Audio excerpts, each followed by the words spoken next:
नमस्कार, नमस्कार, नमस्कार मंडळी. तुम्हा सगळ्यांचं खूप खूप मनापासून स्वागत आहे. नेटबेटच्या स्मार्ट पॅरेंटिंग सीरीजच्या आजच्या सेशनमध्ये आणि आज आपण बघणार आहोत अत्यंत महत्त्वाचा विषय तो म्हणजे आपल्या मुलांच्या बौद्धिक वाढीसंबंधीचा. मंडळी विषयाला सुरुवात करण्याच्या आधी क्विकली मला कमेंट्समध्ये सांगा, की तुम्हाला माझा व्हिडिओ दिसतोय का? ऑडिओ बरोबर येतोय का? कमेंटमध्ये एव्ही ओके असं टाइप करा, जर तुम्हाला ऑडिओ, व्हिडिओ बरोबर ऐकायला आणि दिसत असेल तर.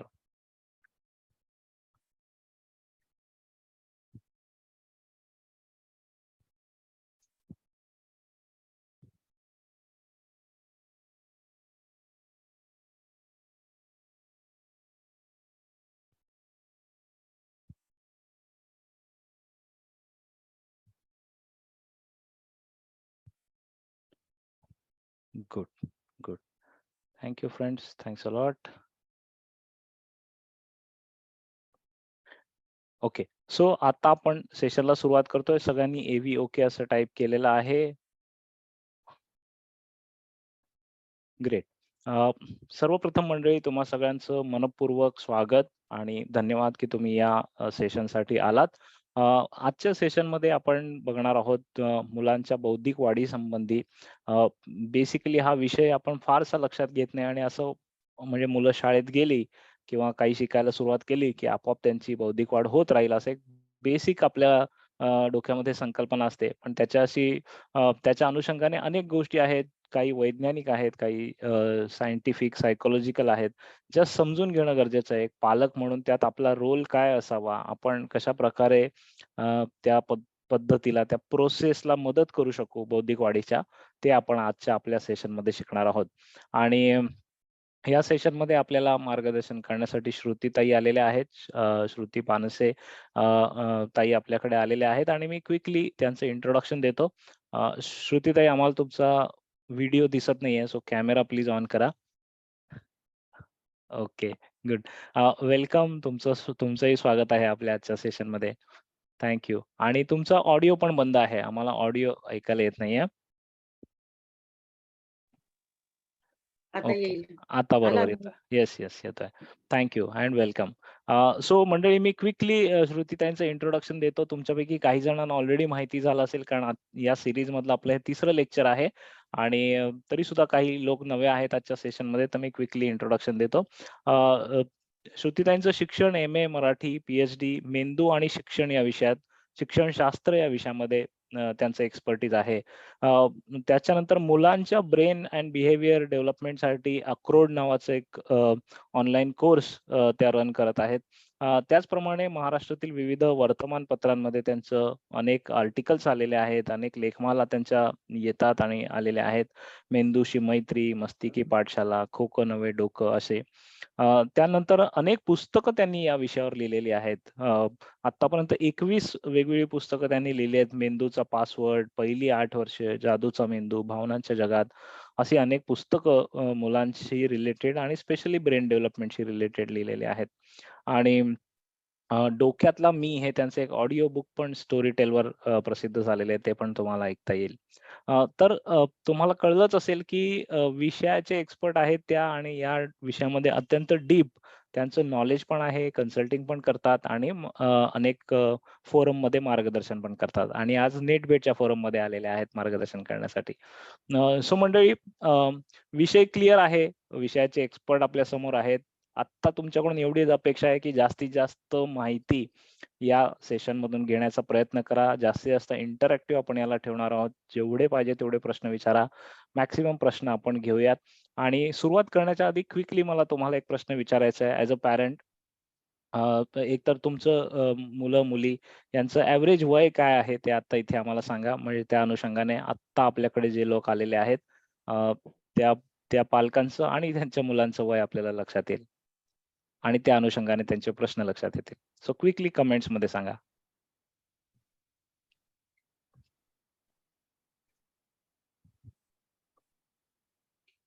4 years, 14 years, 4 to 5 years, 7 years, 11, 4 and half,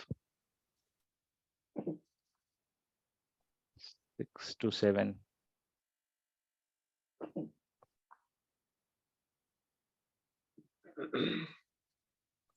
2 years, 15,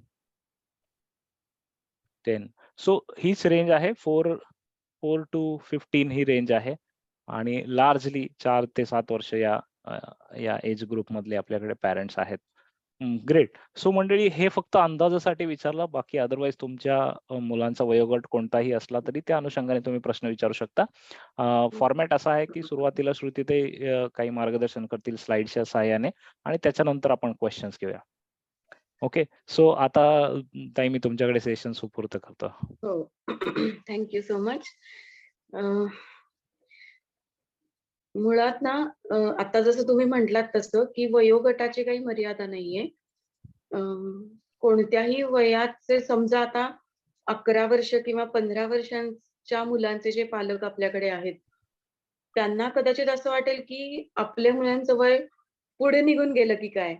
पण आपण ही सगळी जी माहिती घेतोय त्याच्यातून आत्ता समजा जे काही प्रश्न असतील आपल्या मुलांचे, तर त्या प्रश्नांची मुळं कुठेतरी मागेच होती का?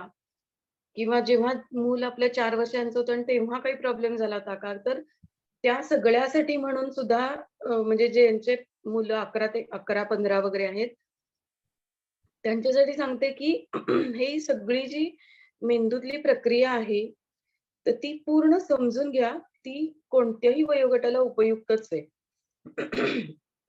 किंवा मी जेव्हा पुढच्या वयोगटाबद्दल सांगीन 13, 14, 15 तर ती सुद्धा 2 वर्षांच्या पालकांनी, 2 वर्षांच्या मुलांच्या पालकांनी सुद्धा समजून घ्यायची आहे. का तर पुढे जाऊन लक्षात पण येत नाही आपली मुलं कधी मोठी झाली ते. बरोबर, आत्ता म्हणेपर्यंत मुलं मोठी होत असतात. बरोबर. आणि त्यामुळे 2 वर्षाच्या पालकांनी पण तेवढंच महत्वाचं आहे हे. कदाचित असं वाटेल की आत्ताचा काय प्रश्न आहे तो आधी कळू दे, पण तसं नाहीये. कारण मेंदू एकच आहे. आज सगळ्या गोष्टी या इंटरकनेक्टेड असतात. त्यामुळे वयोगट लहान असू दे किंवा मोठा असू दे, बुद्धीबद्दल आता आपल्याला बोलायचंय. त्यामुळे बौद्धिक वाढ म्हणायच्या आधी मला बुद्धीबद्दलच आधी सांगायचंय, कारण सगळे मिसअंडरस्टँडिंग ज्या आहेत त्या बुद्धी या विषयावरच आहेत. बरोबर आहे. त्यामुळे खूपदा आपल्याला असं वाटतं आणि आपल्यापैकी बऱ्याच जणांना असं वाटतं, ज्यांना तसं वाटत नाही त्यांचा सुद्धा शाळा, समाज, मार्केट या सगळ्या गोष्टींनी असाच समज करून दिलेला आहे, की लहान मुलांची बुद्धी म्हणजे त्यांचे मार्क्स. तर तसं नाहीये. आपल्या मुलांची बुद्धीची क्षमता इतकी जास्त आहे, पण आपली शालेय व्यवस्था ही त्यांची बुद्धी मोजायला अपुरी आहे. मी पुन्हा एकदा हे वाक्य सांगते कारण ते अतिशय महत्वाचं वाक्य आहे. आपल्या शाळेमध्ये, शालेय व्यवस्थेमध्ये, विशेषतः सध्याच्या शालेय व्यवस्थेमध्ये आपल्याला शाळा असं सांगते किंवा शाळेकडनं आपल्याला शाळा, शिक्षण व्यवस्था असं एक चित्र उभं आहे, की तुम्हाला मार्क्स मिळाले पाहिजेत. मग मुलांचं वयोगट बघत नाहीयेत सध्या. साधारणपणे 3 वर्षाच्या मुलांची सुद्धा शाळा सुरू होते. 6 महिने नाही झाले शाळेत जाऊन, तर असं येतं, की याचा अभ्यास मागे किंवा हे लिहीत नाहीये मुलगा किंवा तो वर्गात येतो आणि फक्त दंगा करतो. तो फक्त फिरत राहतो, पण तो अभ्यास करत नाही. तर असे साधारणपणे 3ऱ्या वर्षापासून सुरू होते. कारण कन्सल्टन्सीमध्ये मला आत्ता पालकांना काय प्रॉब्लेम आहेत आणि खरं त्यांना प्रॉब्लेम कोणाकडनं आहेत हे मला कळतं कन्सल्टन्सीमध्ये. त्यामुळे 3 ते 6 हा वयोगट हा ट्रॅडिशनली सुद्धा आणि सायंटिफिकली सुद्धा मुलांनी खेळातून शिकायचं आहे. बालवाडी ज्यांनी उघडलेली आहे आज, ते लोकं फॉलो करत नाहीत या गोष्टींना, ज्यांनी ओरिजिनली बालवाडी कधी काळी सुरू केली होती. त्याच्यामध्ये आपल्याला मॉन्टेसरी मॅडम होत्या, फ्रेडरिक फ्रोबेल होता, पेस्टॉलॉजी होता, की ज्यांनी अक्षरशः आणि भारतामध्ये ज्यांनी मॉन्टेसरी सुरू केली, गिजूबाई बधेका, ज्यांनी मॉन्टेसरीच्या पूर्ण त्यांच्या तत्वांवर त्यांनी सुरू केली. हेच तत्व आतापर्यंत पाळलेलं आहे, की 6 वर्ष पूर्ण झालं, की लेखन आणि वाचन सुरू करायचंय. 6 वर्षापर्यंत तुम्ही त्यांची औपचारिक शिक्षणाची म्हणजे लेखन वाचनाची तयारी करून घ्यायची आहे. आणि ती कंपल्सरी खेळातून तयारी करून घ्यायची आहे. पण आजकाल 99% शाळांमध्ये मुलं जातात 3ऱ्या वर्षी आणि तिथे अभ्यास सुरू होतो.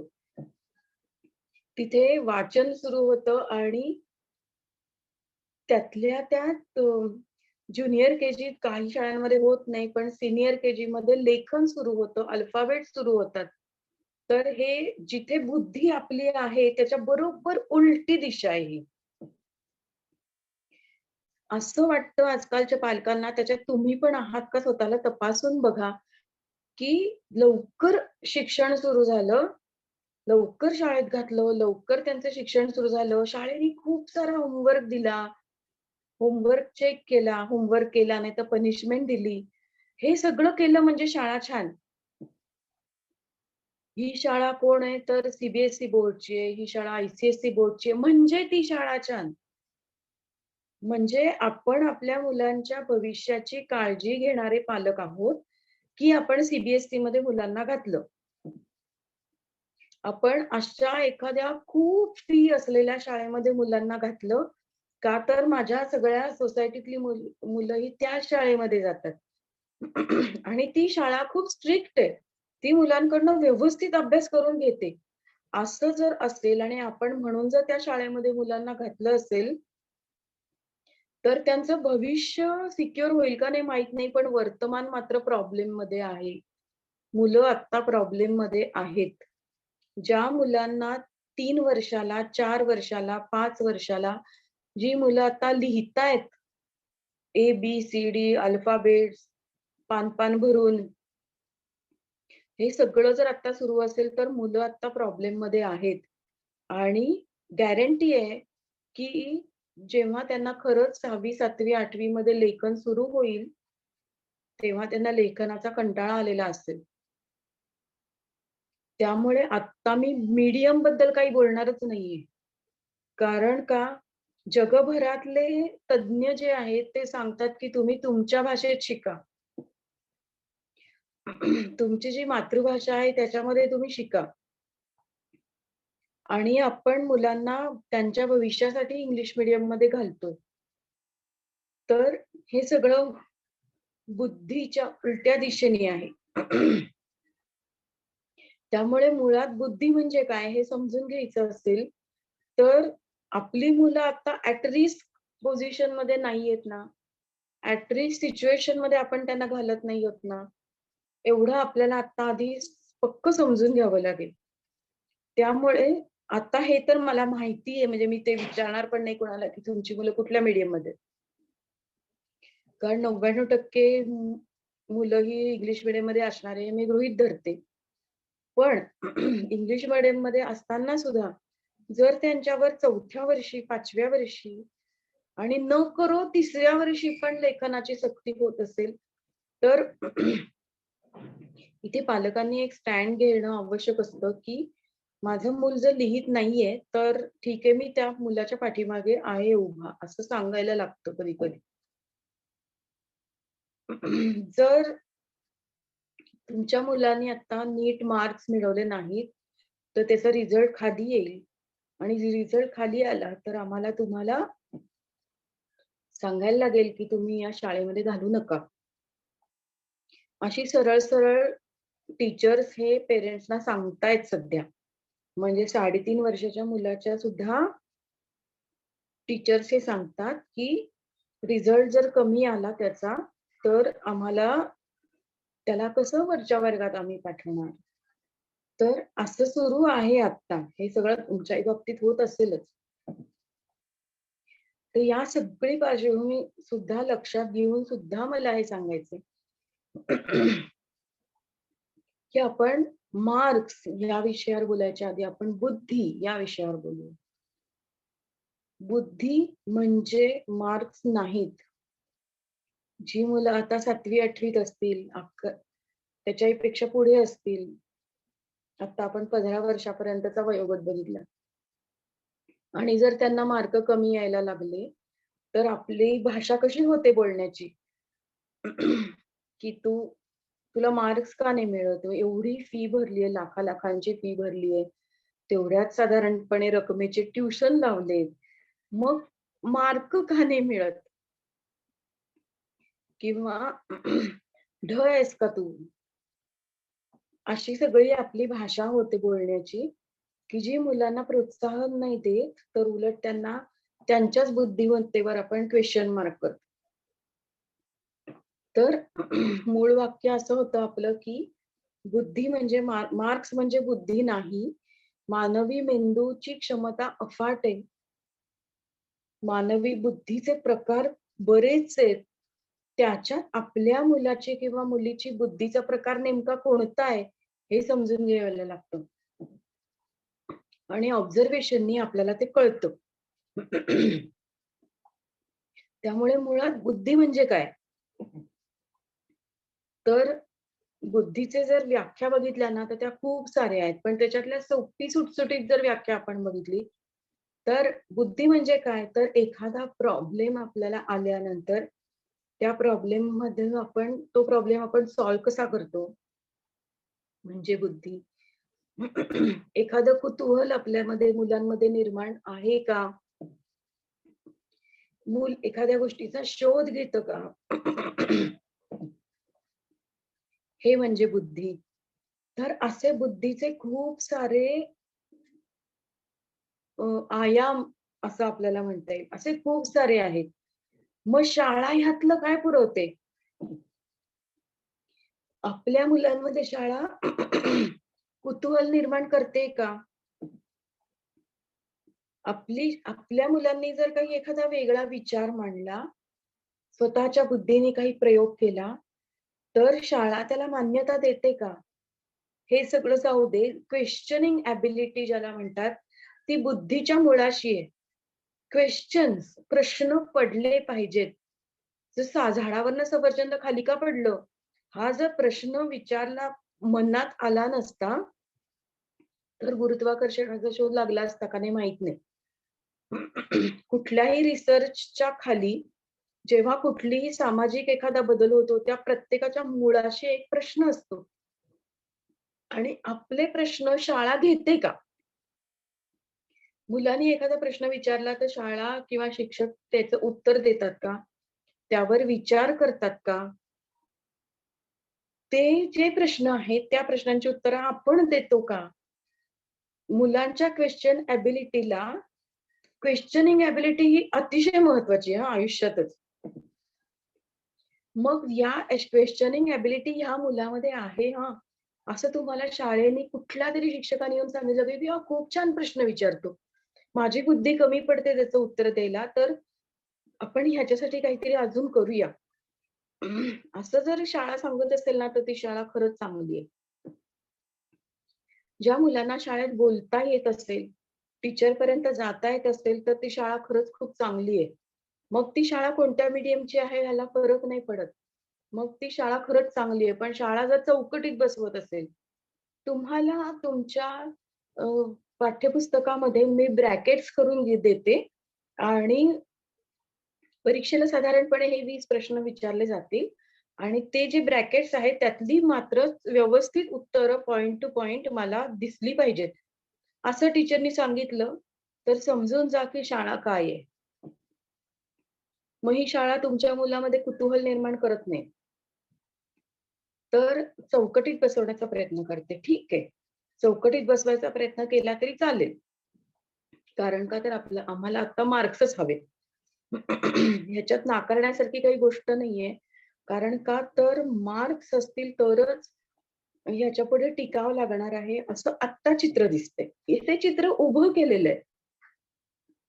खरं जेव्हा 10वी ला 12वी ला ग्रॅज्युएशनला, पोस्ट ग्रॅज्युएशनला अशी जेव्हा मुलं येतात, त्यावेळेला त्यांना हळू-हळू कळतं, की हे मार्क्स आपल्यासाठी आहेत. हे आपण आत्ता कसं चाललंय, की आईला हवं म्हणून मी अभ्यास करते.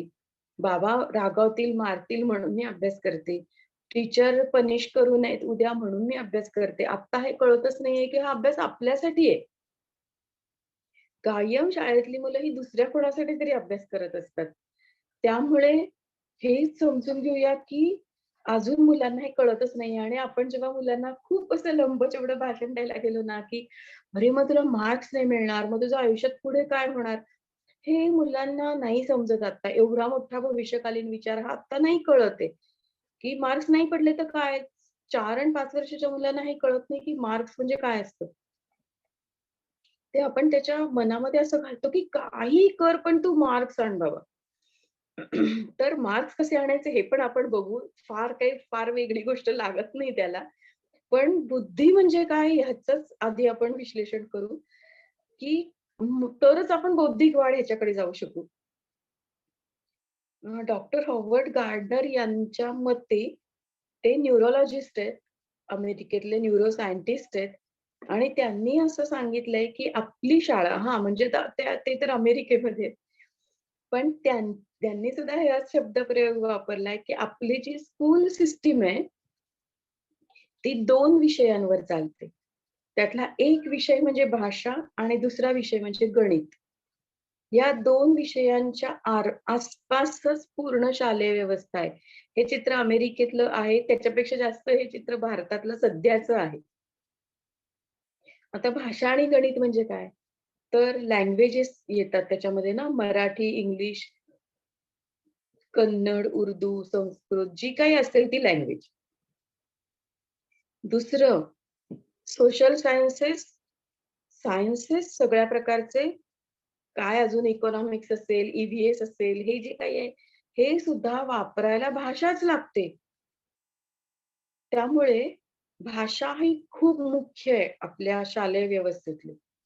आणि दुसरं आहे ते गणित. का तर गणित म्हणजे मॅथेमॅटिक्स, अल्जेब्रा, जॉमेट्री याला गणित लागतं आणि सायन्सेसला थोडंफार गणित लागतं.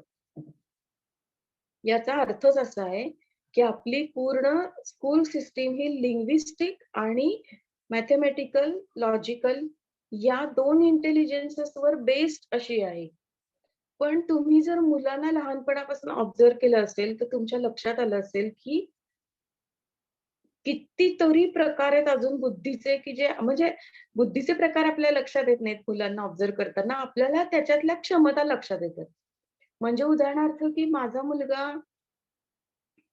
माझ्या मुलाला रोपं वाढवायला खूप आवडतात.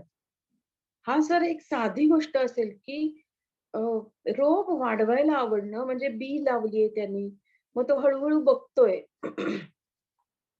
म्हणजे ह्या मुलामध्ये कोणतं इंटेलिजन्स आहे, तर नॅचरलिस्टिक इंटेलिजन्स आहे त्याच्यामध्ये आणि शिवाय मॅथेमॅटिकल लॉजिकल पण आहे.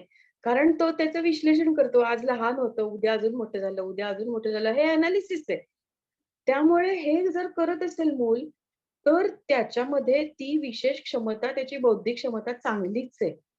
आपण सगळ्यांनी जर "एक होता कार्व्हर" हे पुस्तक वाचलं असेल, तर आपल्याला लक्षात येईल, की तुमचा धर्म कोणता आहे, तुमची जात कोणती आहे, तुम्ही म्हणजे अमेरिकन ह्याच्याने मी सांगतेय, की तुम्ही व्हाईट आहात का कोण आहात, ह्याच्या कशाही वर तुमची बुद्धिमत्ता ठरत नाही. तर तुमच्या ब्रेनमध्ये न्यूरॉन्स नावाचे जे पेशी आहेत, या ॲक्टिव्हेट कशा होतात आणि त्या स्टिम्युलेट कशा होतात आणि त्या कनेक्ट कशा होतात, ह्याच्यावर ठरतं, की बुद्धी म्हणजे काय? आणि बुद्धी ही या न्यूरॉन्स पेशींमध्ये साठवलेली असते. जेव्हा बाळाचा जन्म होतो, त्या पहिल्या 5 मिनिटातच हे न्यूरॉन कनेक्शन सर आपण ती स्लाईड दाखवूया का? न्यूरॉनची एकच आहे त्याच्यामध्ये होय, होय. तर हे जे आपल्याला स्क्रीनवर आता न्यूरॉन नावाची एक पेशी दिसेल, तर हां, हीच. तर या पेशीमध्ये अ, हे हे न्यूरॉन हे बाळाच्या जन्मानंतर दुसऱ्या मिनिटापासून कनेक्ट व्हायला सुरुवात होते. मग पहिल्या 5-10 मिनिटात काय होतं, तर बाळाला स्पर्श होतात वेगवेगळे. गरम पाण्याचा स्पर्श होतो, कापडाचा स्पर्श होतो. हे सगळे जे स्पर्श होतात, तर या सगळ्यामुळे बाळाचे न्यूरॉन कनेक्शन होतात आणि हे न्यूरॉन कनेक्शन म्हणजे बुद्धी आहे. किती न्यूरॉन कनेक्शन तयार झाले एखाद्या बाळाच्या ब्रेनमध्ये, हे बेस आहे सगळ्याचा. त्यामुळे आज आपलं मूल हे समजा की 2 वर्षाचं जे आहे मूल, तर त्या 2 वर्षाच्या मुलाची बुद्धी तपासायची असेल समजा आपल्याला, तर आपण काय करूया? तर घरात तुम्ही जी काही भाषा बोलता, ती त्याला भाषा बोलता येते ना, आपोआपच येते. तुम्ही जितक्या भाषांचे त्याला अनुभव द्याल, म्हणजे कुठल्या मीडियमची सक्ती करणं नाही, तर आपल्या घरामध्ये दुसऱ्या भाषिक लोकांनी येणं, आपण इतर भाषिक लोकांच्याकडे सहज जाणं, आपल्या घरातली भाषा मुलं कशी शिकली? तर लिसनिंग मधनं शिकली. पहिलं लिसनिंग केलं का? लिसनिंग झालं की आपोआप स्पीकिंग होतं. दुसरी स्टेप लँग्वेज डेव्हलपमेंटची. मग मुलं बोलताना चुकतात. मग आपण त्यांचे शब्द दुरुस्त करतो. मग मुलं ते दुरुस्ती स्वीकारतात आणि मग त्यांचं कुठेतरी औपचारिक शिक्षण सुरू होतं. मग वाचन सुरू होतं, लेखन सुरू होतं. तर या लँग्वेज डेव्हलपमेंटच्या 4 स्टेप्स आहेत. आपल्या घरातलं मूल पहिल्या 2 वर्षात बिना हिचकिचाहट एक भाषा शिकलं ना घरातली, तर ह्याचा अर्थ त्याचे न्यूरॉन कनेक्शन चांगले चाललेले आहेत. त्याचे न्यूरॉन कनेक्शन होतायत म्हणून तर मूल भाषा शिकलं. आणि दुसरी त्याची बुद्धी चांगली आहे का?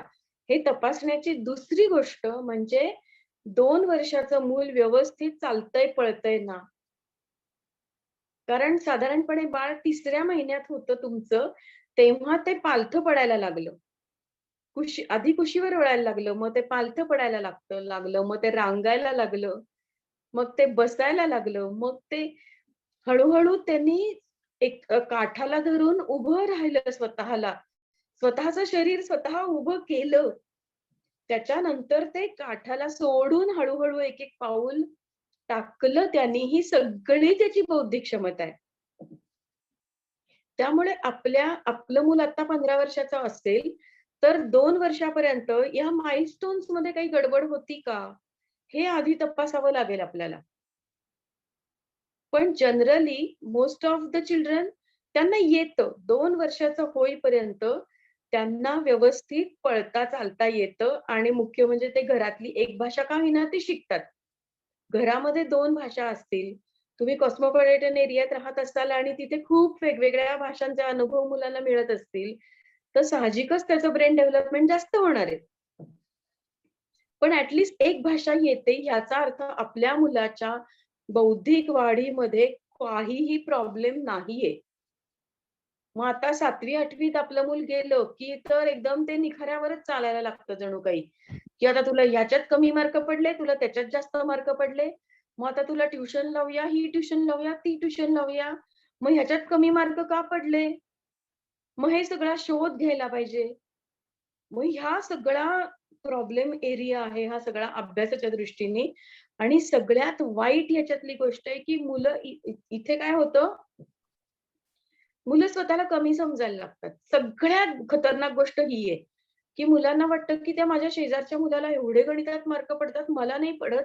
म्हणजे माझं मॅथ्स पुअर आहे. मी हे सगळे मुलांचे शब्द सांगते बरं का तुम्हाला. माझे शब्द नाहीयेत हे. मी कधीच असं म्हटलं नाही, की माझं मॅथ्स पुअर आहे. मला माहितीच होतं ते पहिल्यापासून कारण पण मुलं जेव्हा सांगतात ना, माझं मॅथ्स पुअर आहे, मला खूप वाईट वाटतं. कारण ते स्वतःला तेव्हा त्यांचा चेहरा आणि देहबोली अशी काही बोलत असते ना, की जणू काही हा खूप मोठा गुन्हा झालाय मुलांच्या हातनं, की माझं मॅथ्स पुअर आहे ना, म्हणून माझ्या आईला मला ट्युशन लावावी लागली. पण याचा अर्थ बुद्धीच्या दृष्टीने बघितलं ना, तर याचा अर्थ असा आहे, की हा मॅथ्स नावाचा जो काही एक विषय आहे, त्या विषयामध्ये तो त्याच्या इयत्तेत जिथे कुठे आहे तिथनं खाली जात गेलं ना, तर कुठेतरी एखादी गोष्ट अडली आहे. म्हणजे समजा, आपण असं समजू, की 4थी पर्यंत सगळ्या बेसिक कन्सेप्ट या पूर्ण झालेल्या असतात. म्हणजे काय तर बेरीज, वजाबाकी, गुणाकार, भागाकार हे सगळं जे आहे हे समजलेलं असतं मुलांना, हे शिकवलेलं असतं. मग 7वीतल्या मुलीला जर मॅथ्समध्ये प्रॉब्लेम असेल, तर त्याचा अर्थ असा आहे, की 4थीतली एखादी कन्सेप्ट तिची क्लिअर नाही झालेली. तेवढी कन्सेप्ट क्लिअर केली, की तिचा सगळा पुढचा मार्ग हा मोकळा होतो.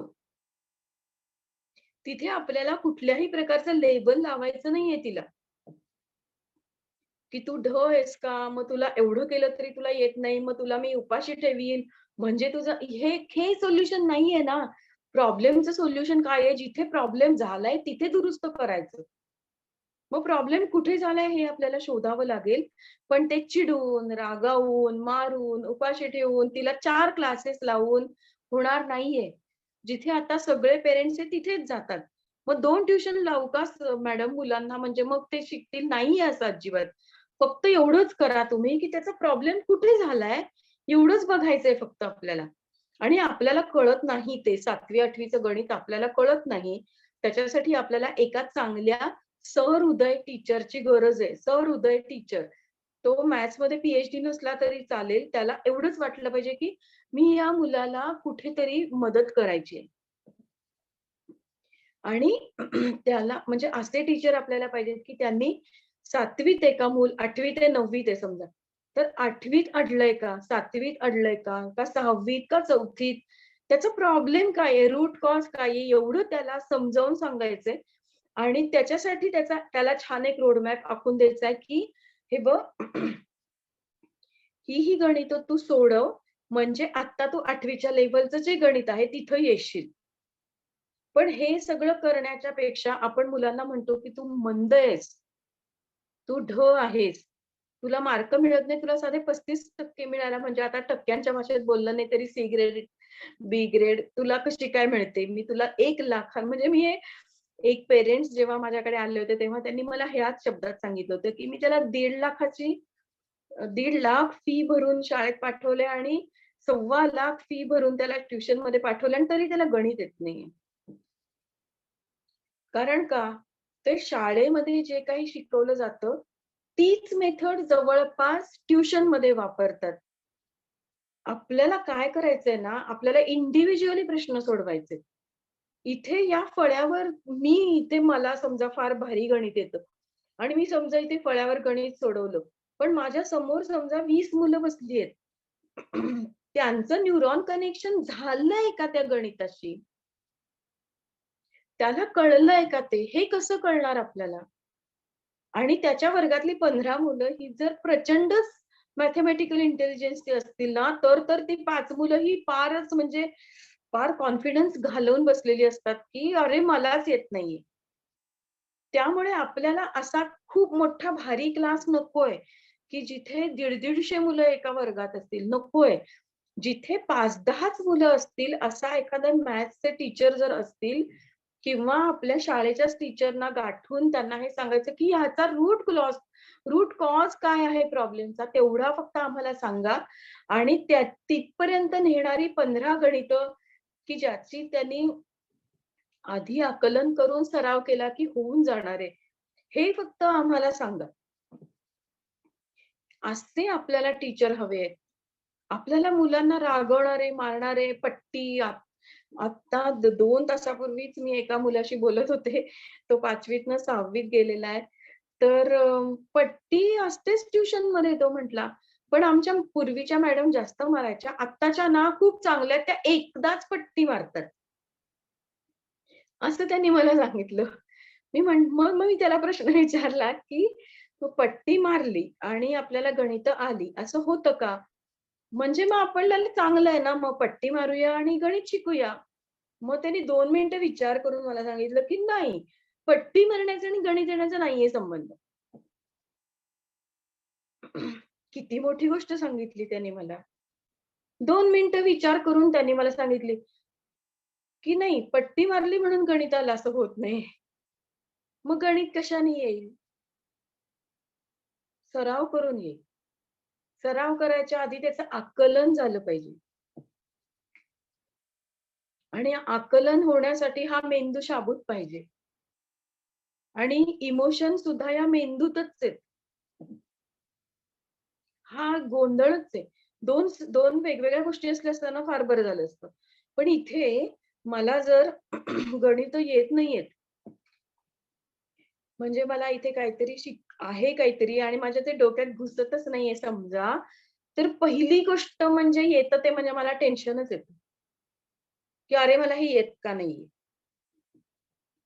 एकदा का टेन्शन आलं आणि ब्रेनमध्ये ते सगळे इमोशन निगेटिव्ह यायला लागले, की आकलनाचा भाग हा झाकळून जातो त्या इमोशनमधनं. आणि एक वाक्य मी हल्ली सारखं सांगते सगळ्यांना, घास. म्हणजे इतक्या वेळा सांगते, पण तरी मला इथे सांगायचंय, की आपण ना मास एज्युकेशन म्हणतो. कारण का तर ती सोपी पद्धत आहे आपल्यासाठी. एकच टीचर नेमायचा, त्याने 40, 50, 100 मुलांना शिकवायचं. तुमचा फळा असू दे, तुमचा डिजिटल कुठलातरी प्लॅटफॉर्म असू दे, तो डिजिटल बोर्ड असू दे, तुमचं ई-लर्निंग असू दे, नाहीतर तुम्ही अजून जगातलं कुठलीतरी टेक्नॉलॉजी आणा, नाहीतर पी-एच-डी असू दे तुमचा टीचर. इथले काही असू दे, पण ग्राहक कोण आहे? मी आहे. तुम्ही जे शिकवता ते रिसीव्हर कोण आहे? तर मी आहे. मला कळलं पाहिजे ना. मला कळलं नाही, तर तुम्ही लाख रुपये फी भरा, नाहीतर तुम्ही कुठला इंग्लंडमधनं आणा एखादा टीचर. मला कळलं पाहिजे. मला आकलन झालं पाहिजे. मग आकलन कधी होतं? मला समजेल अशा भाषेत बोललं तर मला आकलन होतं. हे तर खरं आहे. सगळे ना आपण जेवढे पालक होत ना आता, आपलं वय आत्ताचं जे आहे ते विसरू आणि शाळेत जाऊन बसू 2 मिनिटं, 5 मिनिटं. काय होतं आपल्या ब्रेनमध्ये तेव्हा? शिक्षक यायचे, शिकवून जायचे. आपण किती तास एका जागेवरनं उठायचो पण नाही. आणि असं अक्षरशः आपण ते स्मूदी करतो ना, म्हणजे मी नाही करत, पण लोक करतात. स्मूदी करतो ना, केळं घाला, मग त्याच्यामध्ये आंबा घाला, त्याच्यामध्ये पुदिना पण घाला आणि ती हर्ब्स पण घाला आणि मग ते मिक्स करा. ही रेसिपी जी आहे ना, तीच आहे एज्युकेशन. हिस्ट्रीवाले येतील, हिस्ट्री शिकवून जातील.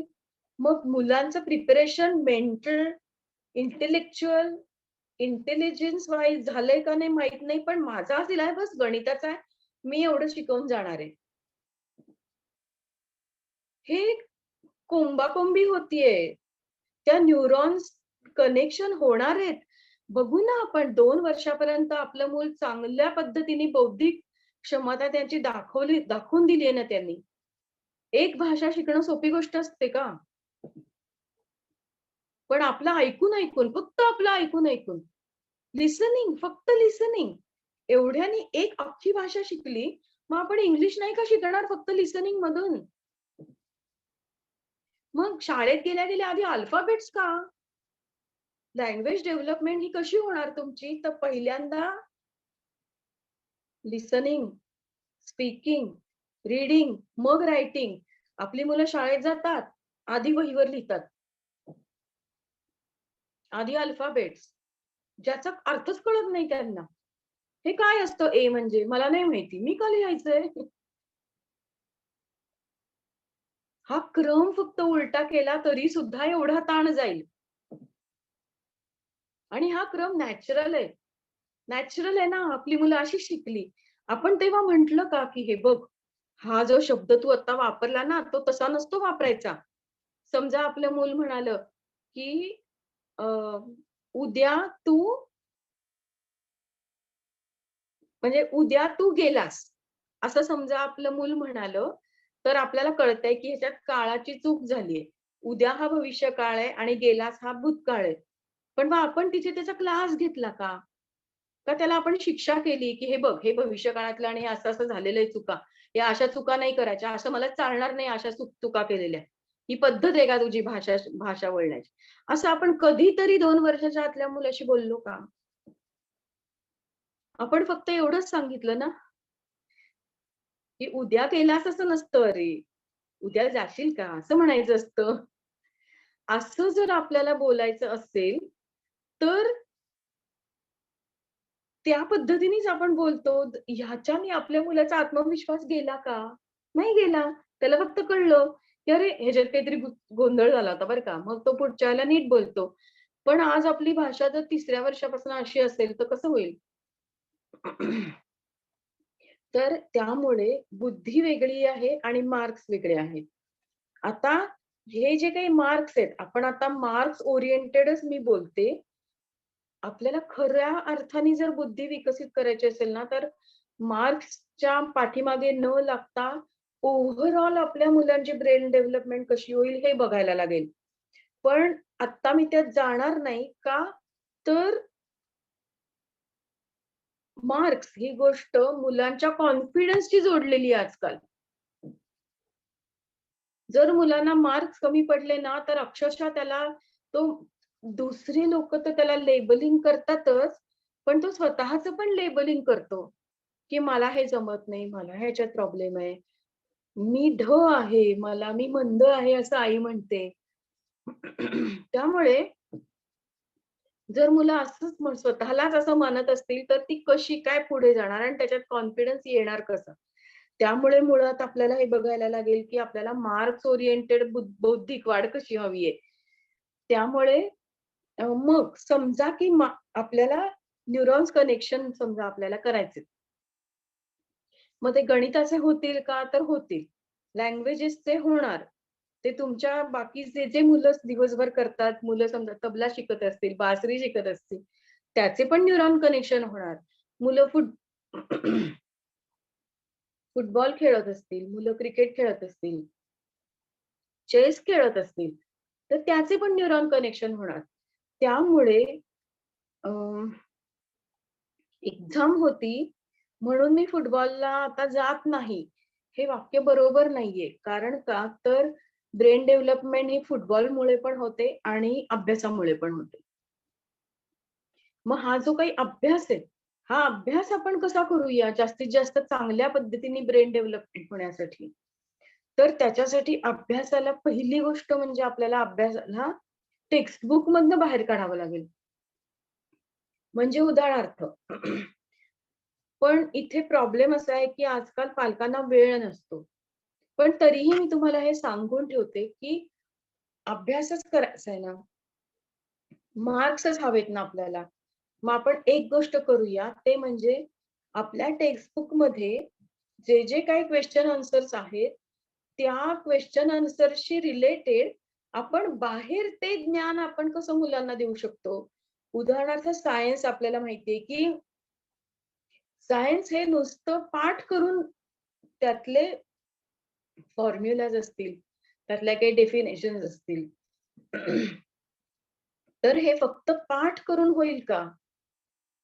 पाठ करून मार्क पडतील, पण त्याचं आकलन नाही होणार. मग ते एक्सपेरिमेंट्स आपण त्याला घरी करायला चान्स देऊयात का? अगदी असं मी म्हणत नाही, की सगळेच्या सगळे. पण काहीतरी आपण त्यातला म्हणजे मग मुलांना असं लक्षात येईल, की हा जो एक्सपेरिमेंट आहे, मी हा घरी करून बघितलाय.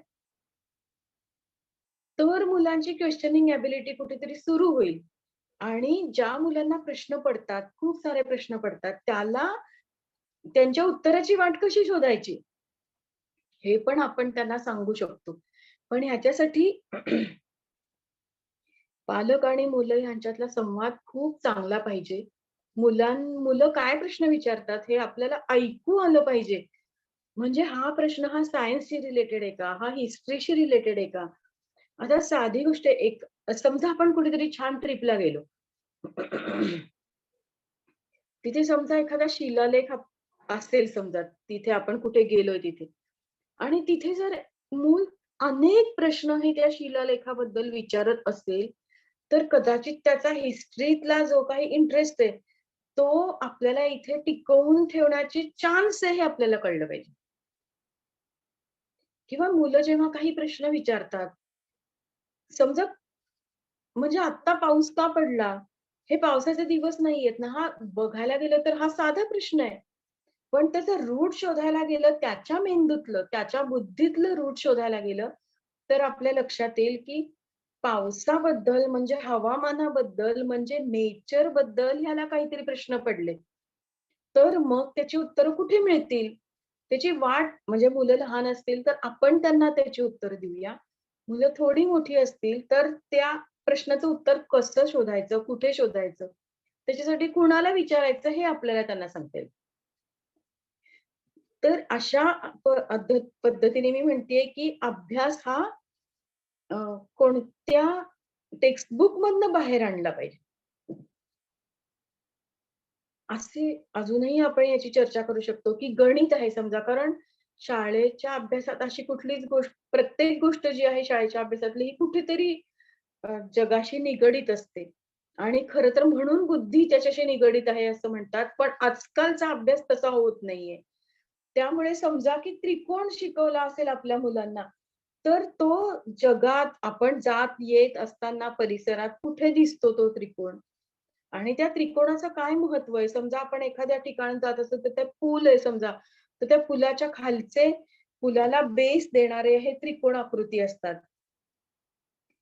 किंवा एखाद्या पुलाच्या खाली सुद्धा आपल्याला असं एक सरळ साधी खांब दिसला तरी खाली त्याचा बेस वेगळा असतो. किंवा साधं आपण टेबल एखादं घेतलं तर तिथे सुद्धा आपल्याला हे बेस कुठे आहे? तर तिथे समजा चौकोन आहे, तिथे आयत आहे, मग तिथे गोल का नाहीये? मग गोल असेल तर त्याच्यासाठी काय वेगळी प्रिकॉशन घेतली जाते? तर अशा सगळ्या गोष्टी या अभ्यासाशी निगडीत आहेत. त्या आपल्याला त्याच्यातनं बाहेर काढून त्या प्रॅक्टिकलमध्ये आणल्या पाहिजेत. आता साधं म्हणजे भूमिती हा विषय घेतला आणि घर हा एक खोली हा विषय घेतला, तरी सुद्धा आता साधा आपला मोबाईल आहे. तो आयताकृती का असतो? तो चौकोनी का नाहीये? तो गोल का नाहीये? हे प्रश्न मुलांना पडले तरी सुद्धा आपण असं म्हणू, की ह्याचा कुठेतरी मॅथेमॅटिकल कडे कल आत्ता दिसतोय. तो आकारांचा, शेप्सचा हा विचार करतोय. तर हे प्रश्न पडतायत का? लॅपटॉप का असतो चौकोनी? आपल्या घराचं दार हे आयताकृती का असतं? ते गोल का नाहीये? आपल्याकडे येतो तो रोजचा वर्तमानपत्र ते आयताकृती का आहे? बहुतेक साऱ्या वह्या आयताकृती का असतात? बेड्स आयताकृती का असतात? ते चौकोनी किंवा गोल का नसतात? मग जिथे कुठे असतात तिथे ते का असतात गोल?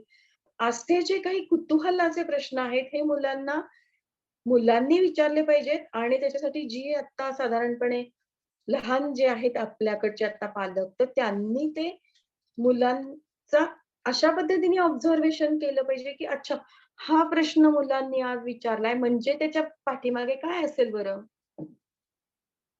मग विनोबा भावेंनी तर सगळ्यात आधी असं म्हटलंय, की स्वयंपाकघर ही विज्ञानाची प्रयोगशाळा आहे. मग अख्खी लॅब आपल्या घरात आहे. सायन्सची लॅब आपल्या घरात आहे. ठीक आहे. मगाशी मी म्हटल्याप्रमाणे मुलं ब्रॅकेटमध्ये टीचरनी करून दिलेले जे काही ब्रॅकेट्स आहेत, ते तिथे लिहितील आणि मिळवतील मार्क्स.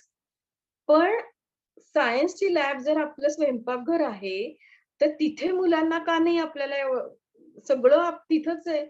जे काही सायन्समध्ये आहे ती सगळी गोष्ट ही विज्ञानातली ही स्वयंपाकघरामध्ये घडते. मग आता आता आपल्याला हे शोधावं लागेल, की काय आपण इंट्रोड्यूस करून देऊ शकतो. म्हणजे समजा आहारापासून सुरुवात केली, कारण ते सगळं मुलांना आहे.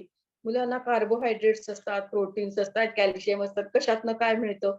मग तिथे त्याचा सक्रिय सहभाग घेतला, त्याच्याशी रिलेटेड ॲक्टिव्हिटीज ठरवल्या आपण, की दर संडेला आपण एक ॲक्टिव्हिटी ही आपण अ, स्वयंपाकघराशी निगडीत करू.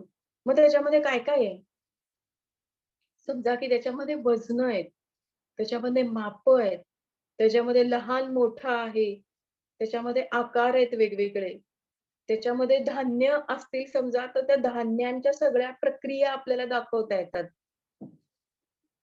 हे मूल 2 वर्षाचं असलं तरी, 7 वर्षाचं असलं तरी आणि 15 वर्षाचं असलं तरी. कुठलंही असलं तरी सुद्धा ही वजनं आणि मापं किंवा ह्या सगळ्या प्रक्रिया, ह्या प्रक्रियांच्या वेळेला करण्याचं ऑब्झर्वेशन म्हणजे समजा गहू असेल, तर गव्हाचा वास घेऊन बघ. पंचेंद्रियातनंच सगळं शिक्षण होत असतं आपलं. त्या गव्हाचा वास घेऊन बघ. ते पीठ दळल्यानंतर त्याचा आकार बघ, त्याचं वजन बघ, त्याचा वास घेऊन बघ, त्याचा स्पर्श बघ. जी काही आपली 5 सेन्सरी ऑर्गन्स आहेत, त्या 5 सेन्सरी ऑर्गन्सना काम म्हणजे बुद्धीची वाढ आहे. त्यामुळे हे आधी बघ. मग ते पीठ आहे, तर त्याच्यामध्ये पाणी घातलं तर त्याचा कसा गोळा होतो. मग ह्याला काय म्हणतात सायंटिफिक लँग्वेजमध्ये? मग समजा, की ते तुम्ही लाटलं, तर ते म्हणजे खरंच पाण्याचा प्रमाण किती घेतलं म्हणून ती कणिक घट्ट झाली, पाण्याचं प्रमाण वाढलं म्हणून ती सैल झाली. मग आता ती लाटल्यानंतर पुन्हा पंचेंद्रियांच्या मार्फत त्याचा स्पर्श कसा आहे, त्याचा वास कसा आहे, आता ती भाजली गेल्यानंतर काय, हे सगळं ऑब्झर्वेशन आहे, की जे आपण मुलांना खरं बौद्धिक वाढ कुठं आहे, तर ती मार्क्समध्ये नाहीये, तर ती ह्या सगळ्यात बौद्धिक वाढ आहे. मग पूर्ण म्हणजे आजकाल आपण जे म्हणतो ना, की मुलांना लहानपणापासून आपल्याला आर्थिक दृष्ट्या सुद्धा त्यांना अवेअरनेस येईल हे आपल्याला बघायला पाहिजे. तर मग अख्खं बजेट आहे आपल्या घरातलं, की ज्याच्यात गणित आहे. जे अ, न पेपरमधले प्रश्न असतात, कुठे व्याजाचे असतील, जमा खर्च लिहिण्याचे असतील, अजून काय असेल, सगळं तर आपल्या घरामध्ये होतं. त्यामुळे मार्क्स मिळवण्यासाठी काय करायचं, तर त्या वेगळ्या गोष्टी आहेत. पण ह्याच्यातनं त्याचा इंटरेस्ट वाढेल ही जी गोष्ट आहे, ही पहिली गोष्ट आहे, की इंटरेस्ट वाढला तर मुलं अभ्यास करतील. या गोष्टीतनं त्यांचा इंटरेस्ट वाढेल. त्यामुळे अभ्यास हा पाठ्यपुस्तकामधनं बाहेर का यायला हवा, तर आधी त्याचा इंटरेस्ट वाढला पाहिजे. इंटरेस्ट वाढला तर ते जो काही अभ्यास आहे तो मनापासून वाचला जाईल. वाचला गेला तर त्याचे उत्तरं पण चांगली लिहिता येतील. मग असे कोणते विषय आहेत, की जे आपल्याला टेक्स्टबुक मधनं बाहेर आणता येतील?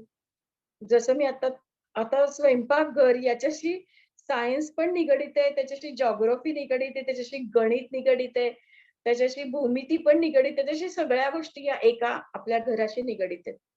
त्यामुळे त्याच्यासाठी खूप फार बाहेर जाण्याची पण गरज नाही. आता जिओग्राफीसाठी आपण मुलांना प्रत्यक्ष ती ठिकाणं दाखवणं, हे आपण सुट्टीत करू शकतो का? म्हणजे या पुढच्या वर्षीचा सिलेबस साधारण काय आहे? हे बघून आपण जर ह्या सुट्टीमध्ये त्यांना वेगवेगळे गड किल्ले दाखवले, त्यांना माती दाखवली, त्यांना आपण वेगवेगळ्या प्रकारच्या वनस्पती दाखवल्या, तर मुलांमधला इंटरेस्ट का नाही वाढणार? त्यांना समुद्र दाखवला, तशी नदी दाखवली, त्यांना बेटं दाखवली वेगवेगळी. आपण तर महाराष्ट्रात राहतो, तर इथे सह्याद्री आणि या सगळ्या गोष्टी आहेत. मग ज्वालामुखीतनं तयार होणारे दगडपासनं सगळं आहे आपल्याकडे. मग हे सगळं जर आपण त्या एका टेक्स्टबुकच्या एका आन्सर आणि एक्झाम ह्याच्या पुरतं जे सगळं झालेलं आहे, ते जरासं आपण बाहेर आणलं, तर नुसतं उघड्या डोळ्यांनी सगळीकडे बघितलं तरी सुद्धा प्रश्न पडायला हवेत. पडत नसतील, तर तिथपर्यंत मुलांना न्यायला हवं. मुलांचा सिव्हिक्स हा विषय अत्यंत आवडीचा नसतो. तर म्हणजे त्याला आता वेगळ्या-वेगळ्या नावाने ओळखतात. सिव्हिक्सच वेगवेगळं झालंय. पण ते रस्त्याने चालताना आपल्याला दिसतं ना सिव्हिक्स. मग तिथे आपण जर मुलांचं लक्ष वेधून घेतलं, तर त्याला खऱ्या सिव्हिक्समध्ये पण गोडी निर्माण होईल. त्यामुळे न्यूरॉन्सला काय पाहिजे? तर न्यूरॉन्सला प्रत्यक्ष अनुभव पाहिजेत. ज्याला आपण सहज शिक्षण म्हणतो, ते न्यूरॉन्सला पाहिजे. प्रॅक्टिकल नॉलेजमध्ये न्यूरॉन्स जास्त कनेक्ट होतात.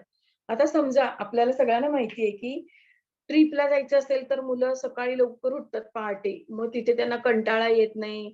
तिथे त्यांची झोप अपुरी होत नाही, काही होत नाही. पण अभ्यासाला बस म्हटलं, तर त्यांना सकाळी लवकर उठायचं नसतं, शाळेसाठी उठायचं नसतं, पण ट्रिपसाठी उठायचं असतं. हे एक साधं उदाहरण आहे, की प्रत्यक्ष अनुभव जिथे मिळणार आहे, तिथे मुलांना आवडतं. मग आपल्या घरातल्या सुद्धा सगळ्या गमती-जमती ह्या अभ्यासाशी जोडल्या, तर मुलांना त्याचा खूप फायदा होतो. खरं तर हा खूप मोठा विषय आहे, की हे सगळं अभ्यासाशी जोडायचं कसं? मग आपण भाषा, गणित, इतिहास, भूगोल सगळं आपण आपल्या घराशी जोडू शकतो. पण हा जो काही मोठा विषय आहे मी म्हटलं तर पण आपण जरासा विचार केला ना, की काय करूया आपण आपल्या घरातनं आणि तुम्ही समजा एक 15 ॲक्टिव्हिटी समजा लिहून काढल्या आपल्या मुलाचं वयोगट आणि म्हणजे 15 वर्षाच्या मुलाच्यासाठी सुद्धा हे करता येईल आपल्याला आणि 2 वर्षाच्या आणि 4 वर्षांच्यासाठी सुद्धा करता येईल. इथे अ, किती वेळ झालाय?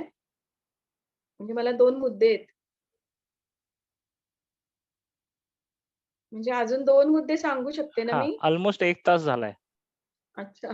हां, हा विषय 3 दिवस बसलं तरी सुद्धा संपणारा नाहीये. पण मला त्या 2 स्लाइड्स ज्या दाखवायच्या होत्या ना, तर त्यातली एक कॉर्पस कलोझमची स्लाइड आपण अजून दाखवूया. कारण का? तर अभ्यासाशी वर्तन ह्याच्या ही नाही, ही दुसरी. हां, ही. कारण वर्तन हे अभ्यासाशी जोडलेलं असतं. तर त्यामुळे 8 वर्षाच्या मुलांच्या वयाच्या आसपास आपल्याला असं दिसेल, की मुलं एकदमच म्हणजे आत्तापर्यंत जे काही चाललेलं आहे त्याच्यापेक्षा वेगळीच मुलं वागतायत. उद्धट झाली आहेत किंवा जे काही करायचं सांगितलं तर ते करायचंच नसतं. शाळेतनंच अचानक कंप्लेंट्स आल्या आहेत. तर ह्याच्यासाठी म्हणून मला तुम्हाला दाखवायचं आहे, की हा जो ग्रीन एरिया दिसतोय, तर 2 मेंदूचे जे हेमिस्फिअर्स आहेत यांना जोडणारा जो भाग असतो, तो हा एक भाग आहे त्यातला. तर काय होतं, की 8 वर्षापर्यंतच्या मुलांना मुलांचे जे अनयुज्ड न्यूरॉन्स आहेत, की जे कनेक्टच नाही झाले. त्यांना अपॉर्च्युनिटीज नाही मिळाली कनेक्ट व्हायला, तर ते हळू-हळू डेड व्हायला सुरुवात होते आणि ते साधारणपणे 8व्या वर्षी होतं. ओके.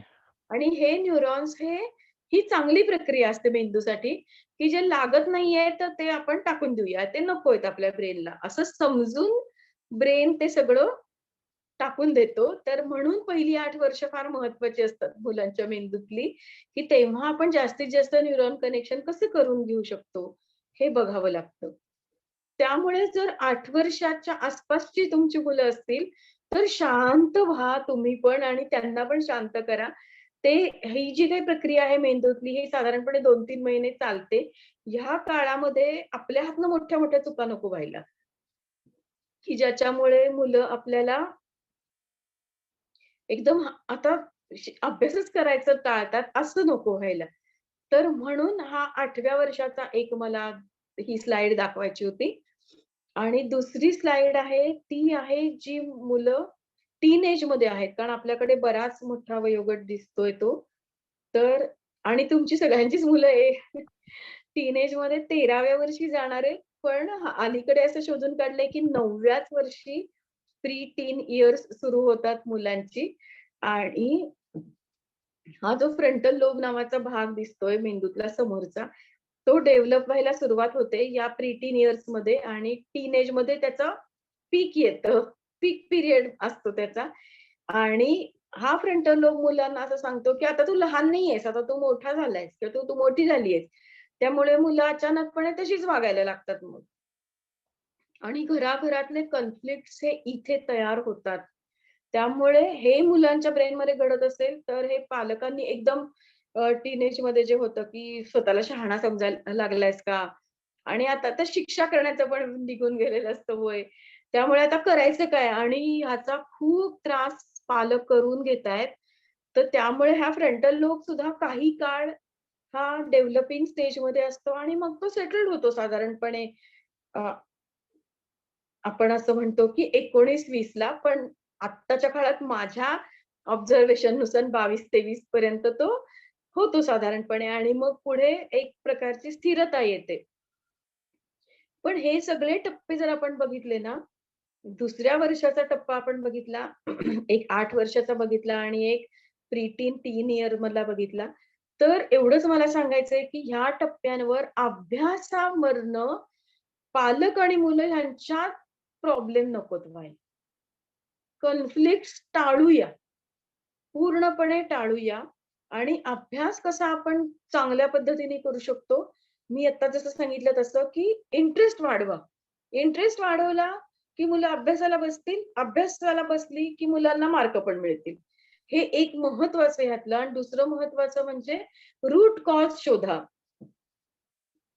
कुठेही अडलेली असू देत मुलं, इंग्लिशमध्ये मार्क कमी पडतायत, तर ह्याचा अर्थ सरळ-सरळ असा आहे, की लिसनिंग सुरू करायला पाहिजे, रायटिंग नाही. ओके. 4-4 पेजेस त्यांनी लिहिल्या म्हणून त्यांना येणार नाहीये, तर लिसनिंग वाढवा, स्पीकिंग वाढवा, तर ते होणार आहे. त्यामुळे भाषा आणि गणित याच्यावर आधारित असलेली ही आपली सगळी सिस्टम आहे. तर आता तुम्ही प्रश्न विचारा म्हणजे मग कारण राहून गेलेलं असं बरंच असतं.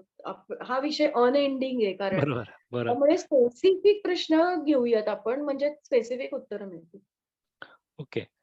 सो मंडळी आत्ताच आपल्याला श्रुतीताईंनी या विषयाला बऱ्यापैकी डीपमध्ये स्पर्श केला आणि आपल्या कुठे चुका होतात त्या पालक म्हणून ते आपल्याला लक्षात आलं असेल. मी स्वतः पालक आहे त्याच्यामुळे मी या चुका बघतोय, की माझ्या हातून पण काय-काय घडत चुका होत आहेत.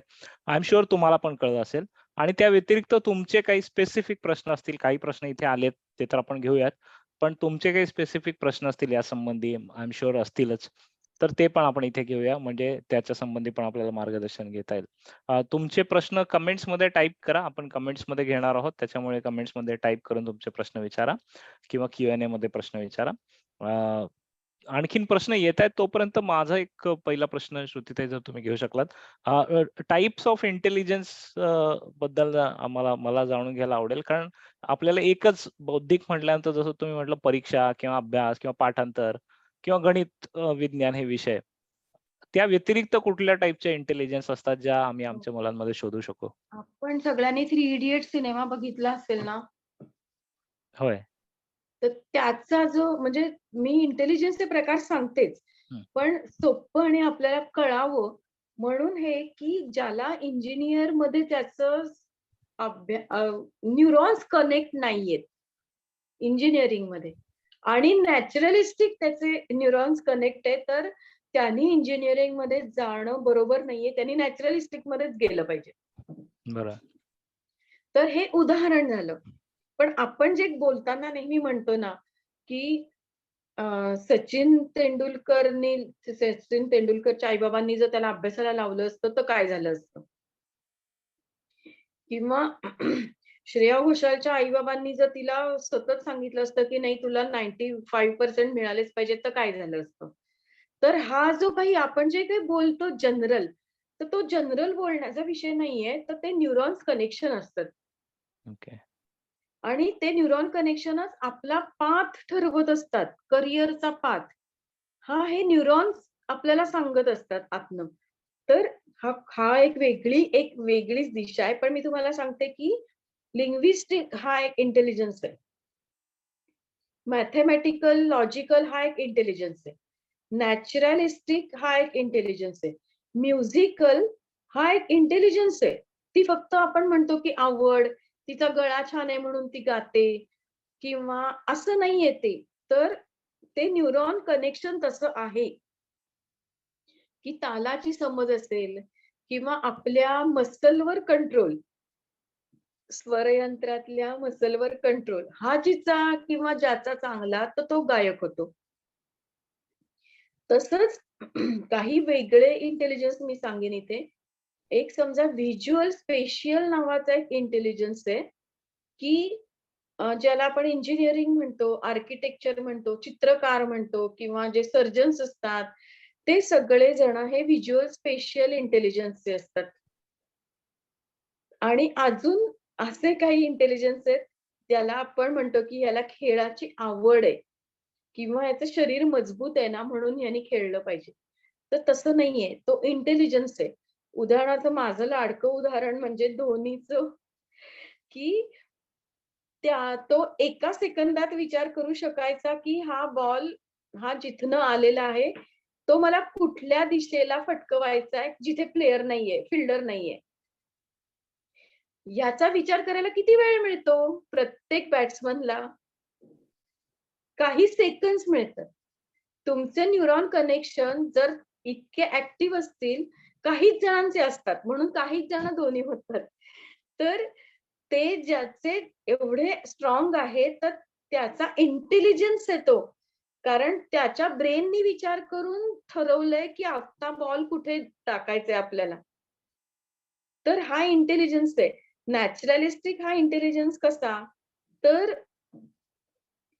तुम्ही आणि मी हे आपलं घरदार काम सोडून 1 वर्षभर जाऊ शकतो का मधुमलाईच्या जंगलामध्ये वाईल्ड लाईफ फोटोग्राफी करायला?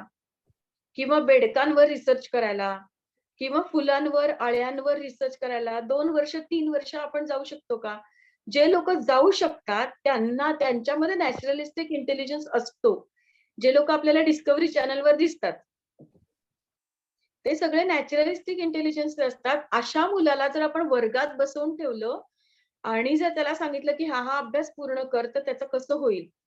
कारण त्याला लॉजिकल असल्याशिवाय तो नाही सायंटिस्ट होणार हे खरं आहे.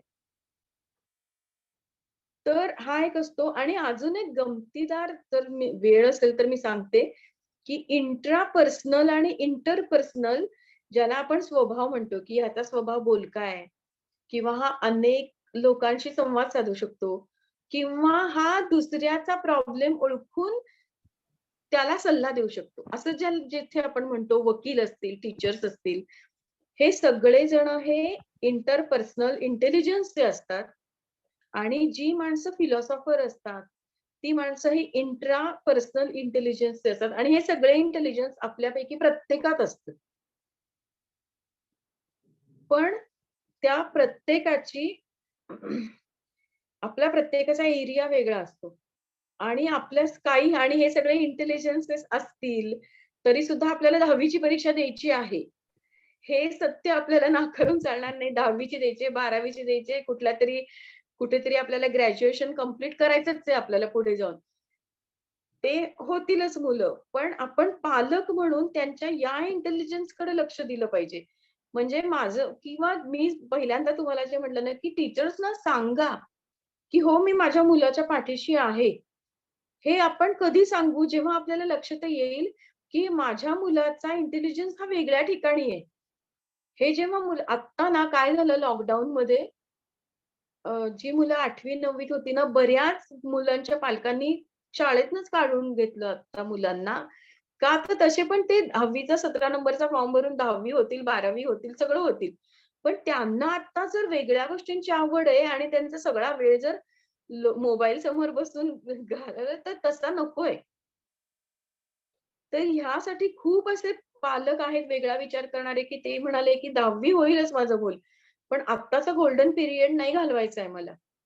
तर तर हे सगळे इंटेलिजन्स आहेत. तुमचा प्रश्न हा होता. Okay, okay. Thank you, thank you. आणखीन काही प्रश्न आलेत ते आपण घेऊया. पहिला प्रश्न, न्यूरॉन्स जोडणी किती वर्षांपर्यंत होत असते? ॲक्चुअली मरेपर्यंत होत असते. कारण आता आपण बघतो ना, की 70 वर्षाची आजी आहे, माझी आई आहे. पण ती सुद्धा मोबाईल हाताळायला शिकली किंवा अ, एखादी नवीन भाषा जर 70व्या वर्षी सुद्धा ठरवलं, तर ती भाषा 70व्या वर्षी सुद्धा शिकली जाते. त्यामुळे अनेक आपल्याला ह्याच्यावर अ, चुकीची थोडीशी माहिती आहे सगळी, की न्यूरॉन कनेक्शन हे किंवा ब्रेन डेव्हलपमेंट हे 5 वर्षापर्यंत होतं, 8 वर्षापर्यंत होतं. पण मग नंतर माणसं शिकत नाहीत का? आणि शिकणं म्हणजेच न्यूरॉन कनेक्शन आहे. शिकणं म्हणजे न्यूरॉन कनेक्शन आहे. आज आपल्या मुलाला वजाबाकी यायला लागली, तर याचा अर्थ आहे की त्याच्या ब्रेनमध्ये ते न्यूरॉन कनेक्ट झाले. आज आपल्या मुलाला सायकल चालवायला यायला लागली, तर याचा अर्थ सायकल चालवण्यासाठी जे न्यूरॉन कनेक्शन लागतात, ते त्याचे झाले. ओके, त्यामुळे न्यूरॉन कनेक्शन व्हायला वय नाहीये, वयाचा काहीच बॅरियर नाही. ओके, पण 2 वर्षापर्यंत मुलांचे न्यूरॉन कनेक्शन फास्ट कनेक्ट होतात. त्याच्यानंतर 8 वर्षाला एक टप्पा आहे आणि त्याच्यानंतर 12 वर्षाला एक टप्पा आहे. त्याच्यानंतर सगळ्यांना प्रयत्न करून शिकावं लागतं आणि 8 वर्षापर्यंत सहज शिकतात मुलं. अच्छा. हा एक आहे नक्की. गुड. आणखीन एक प्रश्न आलेला आहे. My child suffered from hypoglycemic brain injury after हं, हं. 3 days of birth. Now is 7 years. Doctor is telling IQ is 70 and 2 years behind. What shall we do to improve IQ? So hypoglycemic brain इंजुरीमुळे हो, डॉक्टरांनी सांगितलं की 2 वर्ष मागे आहे हो, हो, IQ. हो. तर काय हो. करता येईल? काही नाही, तुम्ही त्याला वेगवेगळे अनुभव द्या. 2 वर्ष मागे ह्याचा अर्थ आपल्याला निराश होण्याचं काहीच कारण नाहीये. आता मी समजा 50 वर्षाची आहे, तर मी कितीतरी गोष्टींमध्ये नाहीच आहे ना, कितीतरी गोष्टी अशा की मला येतच नाहीयेत त्या. अशा असतातच. त्यामुळे तुम्ही त्याला खूप वेगवेगळ्या प्रकारचे अनुभव देणं आणि एक मुद्दा लक्षात सगळ्याच जणांनी आपण आपल्यासाठी आणि मुलांसाठी ठेवूया, ते म्हणजे आपली जी पंचेंद्रिय आहेत, 5 मोटर ऑर्गन्स, 5 सेन्सरी ऑर्गन्स त्याला आपण स्टिम्युलेट करत राहूया. म्हणजे काय तर वेगवेगळ्या प्रकारचे स्पर्श असतील, बघण्याच्या खूप साऱ्या गोष्टी, ऐकण्याच्या खूप साऱ्या गोष्टी, ह्या जर आपण आपली सगळ्या ऑर्गन्स जर आपण शाबूत ठेवले, तर मुलाचं 2 वर्ष बिहाइंड सुद्धा तुम्ही त्याला पुढे आणू शकाल. ओके. आणि हे करताना थोडं त्याच्या लाइकिंगकडे लक्ष ठेवा. कारण ज्याला आपण लाइकिंग म्हणतो, ते मी मगाशी म्हटलं तसं ते इंटेलिजन्सशी जोडलेलं असतं. न्यूरॉन्सशी जोडलेलं असतं. त्यामुळे ओके. काळजी न करता छान अनुभव द्या वेगवेगळ्या प्रकारचे. आनंदी वातावरण ठेवणं फार आवश्यक आहे त्याच्या आसपास. कारण आनंदाने आपण जास्त लवकर शिकतो. आपल्याला चिडून, रागावून कोणी शिकवत असेल, तर ते आपल्याला आवडत नाही. छान हलक्या-फुलक्या वातावरणात आपलं लर्निंग खूप फास्ट होतं. त्यामुळे तसं करा तुम्ही. ओके. आणखीन एक इथे प्रश्न आहे. 2 वर्षाच्या मुलीला स्पष्ट बोलता येत नाही. तिला बोलायचं खूप असतं, पण आपल्याला नीट समजत नाही. तर हे नॉर्मल आहे का? काही मुलं 2:30 पावणे 3 पर्यंत सुद्धा वेळ घेतात. पण स्पष्टता का नाहीये हे तुम्ही डॉक्टरांना तुमच्या पेडियाट्रिशियनना विचारून घ्या, की जिभेला काही प्रॉब्लेम तर नाहीये ना? हे एक विचारा. आणि तसं असेल तर आत्ताच वेळीच तुम्ही ते हे करा. लॉकडाऊनच्या काळामध्ये खूपदा असं झालं, की मुलांच्या कानावर भाषाच पडली नाही त्या काळामध्ये. घरामध्ये आई-वडीलच फक्त जर असतील आणि ते पण वर्क फ्रॉम होम करत असतील आणि 8-10 तास सुद्धा जर ते लॅपटॉपवर आणि मूल एकटंच मोबाईल किंवा हे टीव्ही असं असेल, तर त्यांच्या कानावर भाषा न पडल्यामुळे बहुसंख्य मुलं ही आज आज ही वर्ष, दीड वर्ष मागे आहेत भाषेच्या बाबतीत. जी ॲक्चुअली ना 0 ते 4 या वयात होती लॉकडाऊनच्या काळात. त्यांच्यामध्ये आपण आणि जर त्यांच्या घरात माणसं कमी असतील, तर ती लँग्वेजमध्ये मागे पडलेली आहेत. जर ती मुलगी तुमची त्या वयात असेल, तर खूप गॅदरिंग्ज करा, खूप लोकांना भेटा, खूप ते तिला सगळ्यांशी बोलायला लावा आणि तुमच्या चेहऱ्यावर हे आणू देऊ नका, की हिला बोलता येत नाहीये.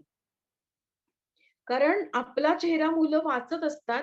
आपण बोलत नाही आहोत हे आईला टेन्शन येतंय हे बघितलं, की ते टेन्शनमध्ये नको जायला ती आणि म्हणून छानपैकी म्हणजे तिला भाषा ऐकू पण आली पाहिजे खूप सारी आणि अगदी पेशंट व्हा. तिला बोलायला वेळ लागला तरी सुद्धा चालेल. पण तिचं सगळं आपल्याला समजतंय. ती छान बोलतीये. असं वातावरण ठेवा म्हणजे ती बोलेल. ओके. आणखीन एक प्रश्न आहे. हा 4½ इयर्स ओल्ड चाइल्डसाठी आहे. He is still not speaking fluently. Also, he has less understanding. He has not been able to do writing. We are giving speech therapy. Also, he has less eye contact. Please suggest us how to improve him. It's four and a तुम्ही half years. कुठे असता? पुण्यात असता का कुठे असता? नितीनजी कमेंटमध्ये सांगा तुम्ही कुठे असता ते.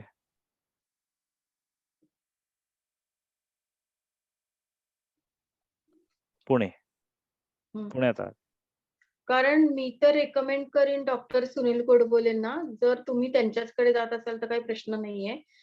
पण डेव्हलपमेंटल डिलेज किंवा हे जे तुम्ही सगळं आता जे काही वर्णन सांगितलं, तर अंडरस्टँडिंगमध्ये प्रॉब्लेम का आहे हे शोधायला लागेल आणि ते डॉक्टर चांगल्या पद्धतीने सांगतील.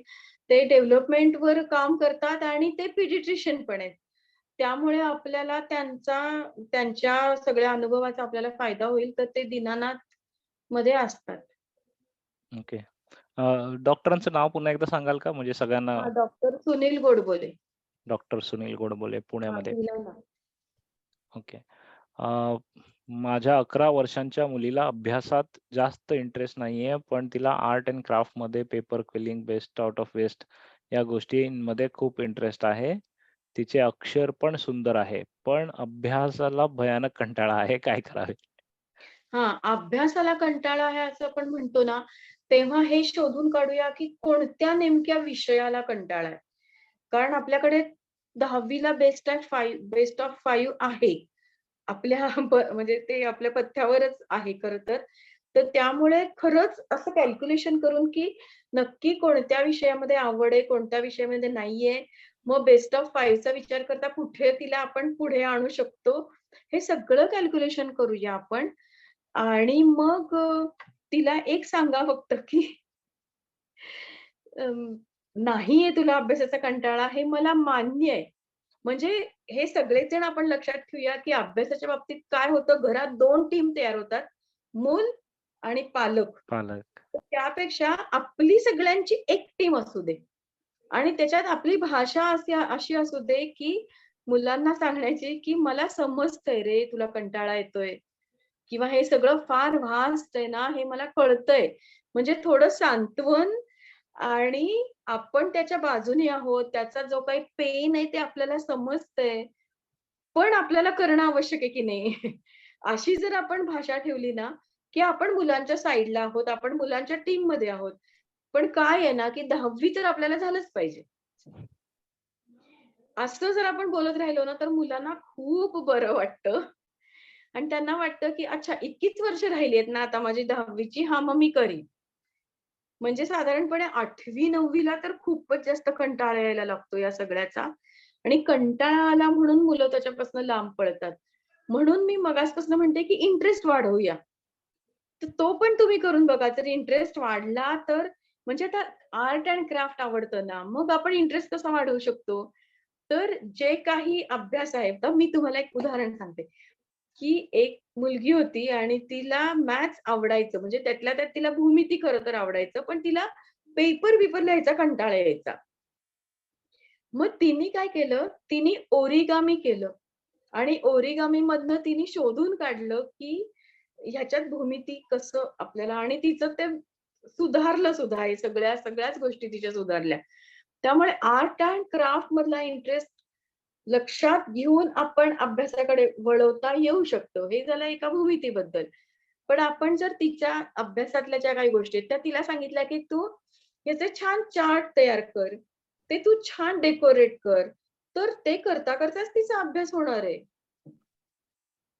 किंवा तिला सांगितलं समजा, की ह्याचं आपण एक छान एक पुस्तक तयार करूया. तर ते करता-करता तिचा अभ्यास पण होईल आणि ते पुस्तक पण तयार होईल. त्यामुळे आपण इथे तिच्या न्यूरॉन कनेक्शनला मान्यता पण देतोय आणि स्टिम्युलेट पण करतोय. कारण आर्ट एंड क्राफ्ट हा तिचा कोर एरिया आहे. आपल्याला ते टाळून काहीच करायचं नाहीये. म्हणून मी मगाशी बोलताना पण एक म्हटलं, की एक्झाम जवळ आली म्हणून फुटबॉल बंद केला. असं नको. कारण का तर फुटबॉलशी न्यूरॉन कनेक्शन जोडलेले आहेत ना. आणि न्यूरॉन कनेक्शन म्हणजेच अभ्यास आहे. न्यूरॉन कनेक्शन म्हणजेच खरं तर तुम्ही आणि मी जे आता बोलते तुमच्याशी, हे न्यूरॉन कनेक्शन माझे झालेत या विषयातले म्हणूनच बोलतीये. मला उद्या तुम्ही सांगितलत, की कुठल्यातरी एखाद्या भलत्याच विषयावर बोल, तर मला ते बोलता नाही येणार. का? तर माझे त्या विषयातले न्यूरॉन कनेक्शनच नाही झालेले. म्हणजे तुम्ही सगळ्यांनी जर लगे रहो मुन्नाभाई बघितला असेल, तर तुम्ही बघितलं असेल, की त्यांनी जे वाचलं, त्याची त्याला उत्तरं देता आली. पण त्याने जे गांधीजींच्या बद्दल वाचलंच नव्हतं, त्याची उत्तरं त्याला नाही देता आली. त्यामुळे ते प्रत्येक गोष्टीचे न्यूरॉन कनेक्शन झाल्याशिवाय आपल्याला ती गोष्ट करताच येत नाही. त्यामुळे ह्या मुलीला आर्ट एंड क्राफ्ट आवडतं हे असेल, दुसऱ्या कोणाला तरी नेचर आवडतं हे असेल, तिसरा एखाद्याला खेळ आवडतो, एखाद्याला तबला आवडतो, तर कुठून ना कुठून तरी त्या अभ्यासाशी जोडून त्याचा इंटरेस्ट वाढवायचा आहे आपल्याला. ग्रेट. हा एक प्रश्न वेगळा आहे थोडा. माझी 7 वर्षांची मुलगी साधारणपणे रोज गादी ओली करते. हे कशामुळे होते? काही उपाय आहे का? आणि याचा ब्रेनशी काय संबंध आहे का? हा माझा ॲडिशनल प्रश्न आहे त्याच्यामध्ये. हो, म्हणजे आहेच. कारण का तर गादी ओली करणं हे तिचा कुठेतरी इमोशनल डिस्टर्बन्स दाखवतोय. कुठल्यातरी प्रेशर खाली आहे. घरातलं आहे का बाहेरचं आहे? बाहेरचं म्हणजे शाळेतलं आहे, वर्गातलं आहे, पीअर प्रेशर सुद्धा असू शकतं. एखाद्या टीचरची सुद्धा भीती वाटत असेल, की जी तिला सांगता येत नसेल. ती 7च वर्षाची आहे. एवढी व्होकॅब्युलरी डेव्हलप नसते मुलांची, की मला काय अस्वस्थता आहे, हे तिला सांगता येईल ही नसते. त्यामुळे ते शोधून काढावं लागेल, की नक्की कशाचा तरी भीती वाटतेय. कुठलं तरी प्रेशर आहे. म्हणजे आधी तुम्ही पीडियाट्रिशियनला विचारा, पण तरी सुद्धा ते काय म्हणतात ते आधी बघा आणि सायमल्टेनियसली हे बघा, की का नक्की कसली प्रेशर आहे का तिच्यावर? ओके. एक प्रश्न इथे आलाय, की मुलांचा कल नेमका कशात आहे ते कसं ओळखावं? हां. तर हे ऑब्झर्वेशन मधनं पालकांना ओळखता येतं. मी अनेक पालकांना सध्या 10वी सांगते, की तुम्ही ॲप्टिट्यूड टेस्ट करण्यापेक्षा तुम्ही बसा. तुम्ही सगळे घरातले मुलाबरोबर आणि ऐकून घ्या त्याचं. त्याला लहानपणापासून काय आवडत होतं. खूप सोपी गोष्ट आहे. जे आवडतं ना जे आपल्याला आवडतं तिथे आपले इंटेलिजन्सेस असतात. जे कायम अव्हॉइड करते मी, तिथे माझे इंटेलिजन्सेस नाहीयेत. त्यामुळे आपलं मूल अव्हॉइड काय करतं सारखं-सारखं, म्हणून मी मगाशी म्हटलं, की अभ्यासाचा कंटाळा येतो. अख्खा अभ्यास आवडत नाही असं होत नाही. त्यातले कोणतेतरी विषय असतात, की ते आवडत नसतात, पण कोणतेतरी असतात, की ते आवडतात पण. म्हणजे आवडतात ना, तिथे आपली आवड आहे, तिथे आपले न्यूरॉन कनेक्शन आहेत आणि तिथेच आपला इंटेलिजन्स आहे.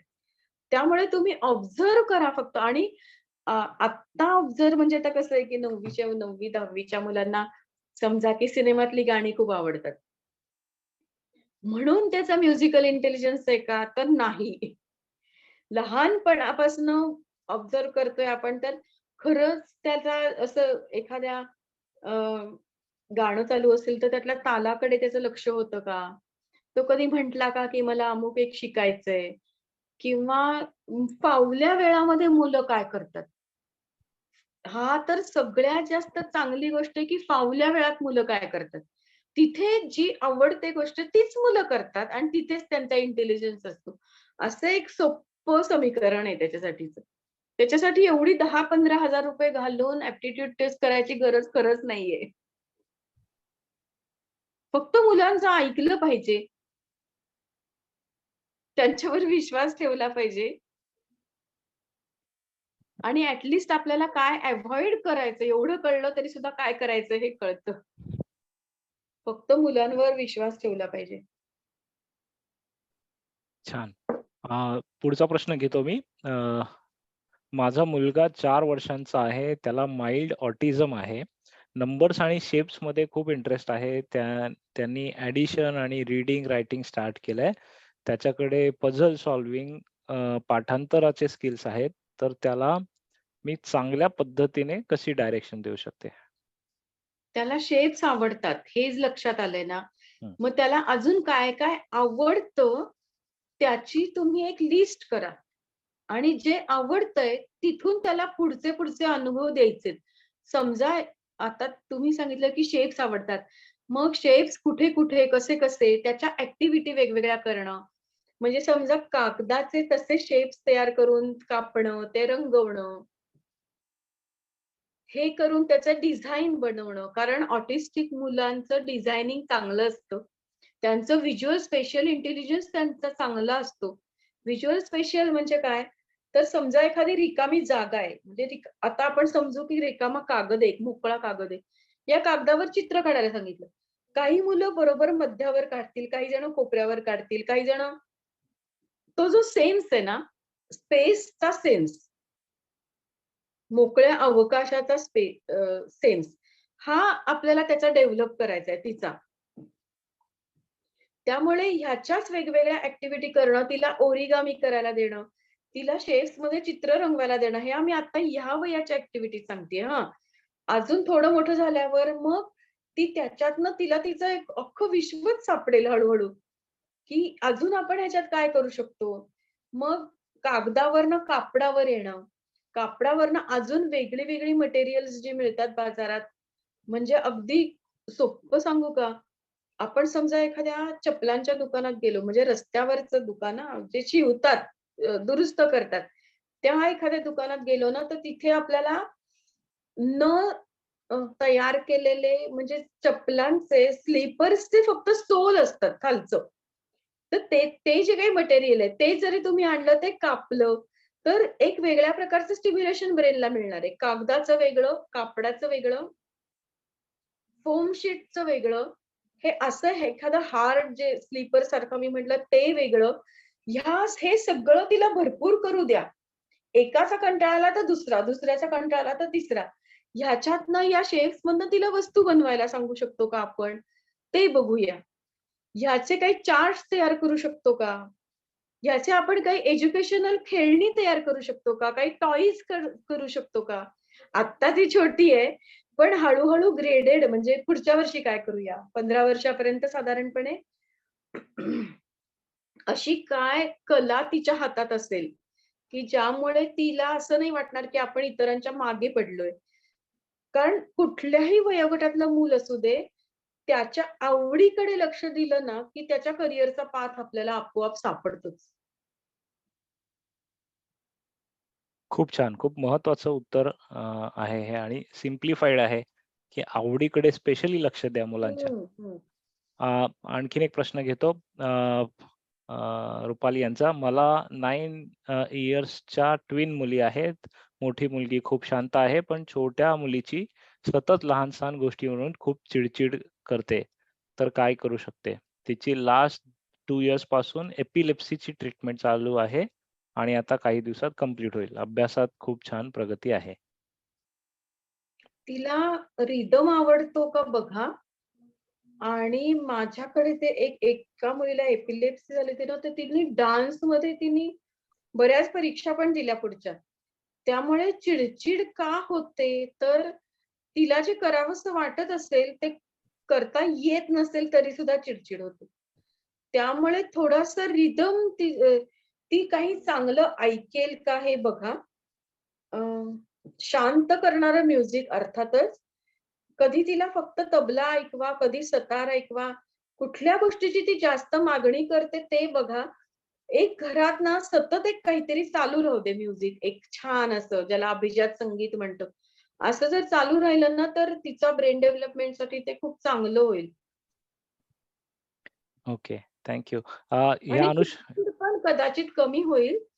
चिड करण्यामागे भूक तिची म्हणजे ती जेवतीये ना व्यवस्थित हे पण बघा. म्हणजे ही खूप साधी गोष्ट आहे. पण अनेकदा ॲसिडिटी झालेली असते म्हणून पण मुलं खूप चिड करत असतात. तर आपल्याला वाटतं की काय हे काय झालं? पण पोट भरलेलं असलं ना, की शांत असतं सगळं. ग्रेट. आणखीन एक इथे प्रश्न आलाय. My daughter is 4.5 years old. She knows numbers and words, but she is not interested to listen. And her teacher say you have to repeat junior KG. का लिसनिंग करत नाही म्हणून का? ज्या अर्थी साधी गोष्ट आहे आपल्याला हे, की ज्या अर्थी तिला नंबर्स येतायत, अजून काय येतंय तिला? शब्द आणि नंबर्स. हे तिला लिसनिंग शिवाय कसे येतील? तिने लिसनिंग केल्याशिवाय तिला नंबर्स कसे येतील? जी भाषा ती बोलतीये, ती भाषा लिसनिंग शिवाय तिला कशी आली? कदाचित टीचरला म्हणायचं असेल, की मी जे सांगते ते ती ऐकत नाहीये माझं.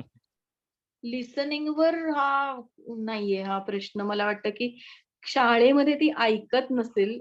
ओबे वरून आहे हा लिसनिंगचा प्रश्न नाही. अच्छा ओबे. ओबेइंगचा. हां, हां, हां. ओबेइंग वरून आहे हा प्रश्न. ओके. आणखीन एक तुम्ही प्रश्न जरासं इंटरेस्ट म्हणजे ना, गिजूबाई बधेकांचं याच्यावर एक पुस्तक आहे, दिवा स्वप्न नावाचं. हो, हो. फार छान पुस्तक आहे. हां. त्यांनी त्याच्यावर की मुलं का ऐकत नाहीत? म्हणजे शिक्षकांचं मुलं का ऐकत नाहीत? तर तुम्ही जे सांगता ते त्यांना एवढं इंटरेस्टिंग वाटत नाही. म्हणून मग त्यांनी शिक्षकांना सांगितलंय, की तुम्ही इंटरेस्टिंग करा म्हणजे मुलं तुमचं ऐकतील. हे एक. दुसरं म्हणजे आत्ता नको, पण काही दिवसांनी ती मुलगी जर गिफ्टेड चाइल्ड असेल, म्हणजे तुम्ही जे शिकवताय ते तिला कळलं, समजलं, सगळं झालं. तुम्हाला जे काही सांगायचं होतं ते तुम्ही 10 मिनिटच तुम्हाला एखादी गोष्ट सांगितली. त्यातल्या 2-3 मिनिटात जर तिला कळली, तर ती ते ऐकतच बसत नाही. पुढची 7-8 मिनिटं. मग ती "हां, कळलं मला, कळलं." असं म्हणून ती पुढचं काम सुरू करायला लागते. म्हणून पण तिला लिसनिंग कमी असं ते म्हणत असतील. ओके. टीचर्सचे पेशन्सच वाढवायला पाहिजेलेत. बरं. पण मग अशा वेळेला काय करतात टीचर पनिश करतात आणि मग कसं तरी करून ते टीचरला असं असतं, की ऐकलं पाहिजे मुलांनी.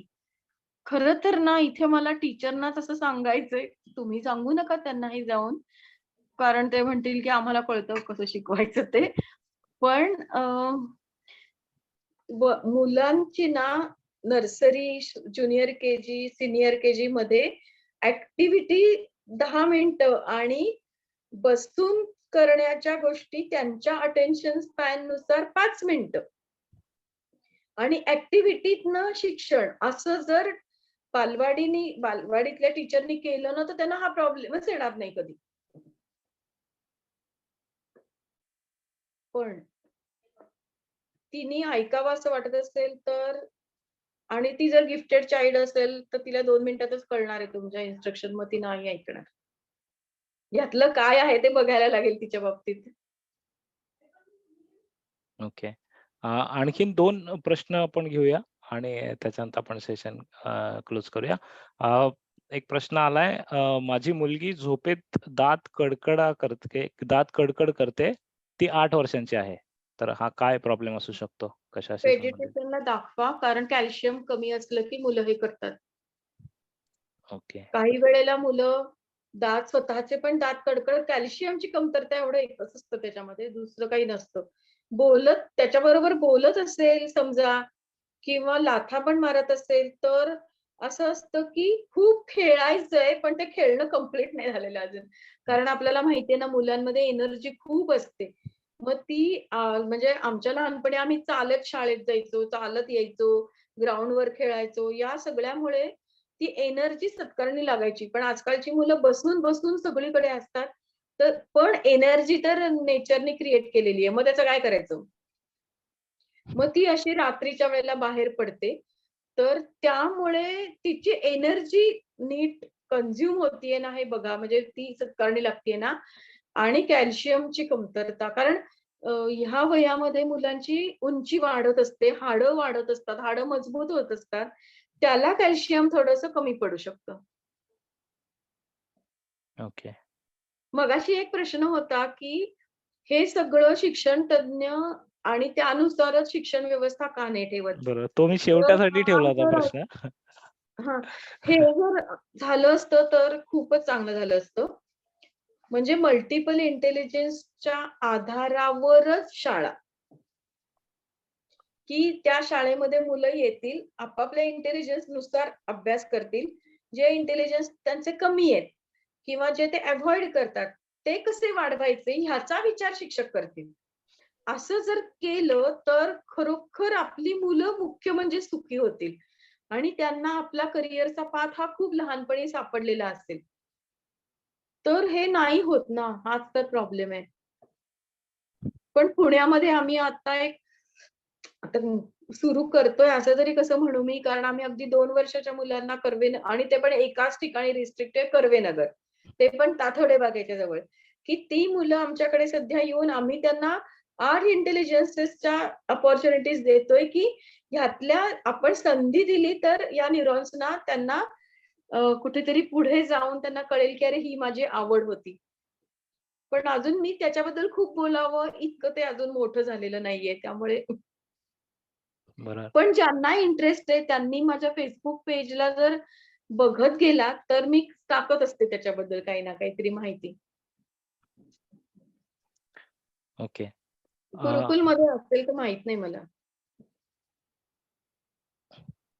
ओके. माझी मुलगी 4 वर्षांची आहे. अभ्यासाला शांत बसते आणि करते पण.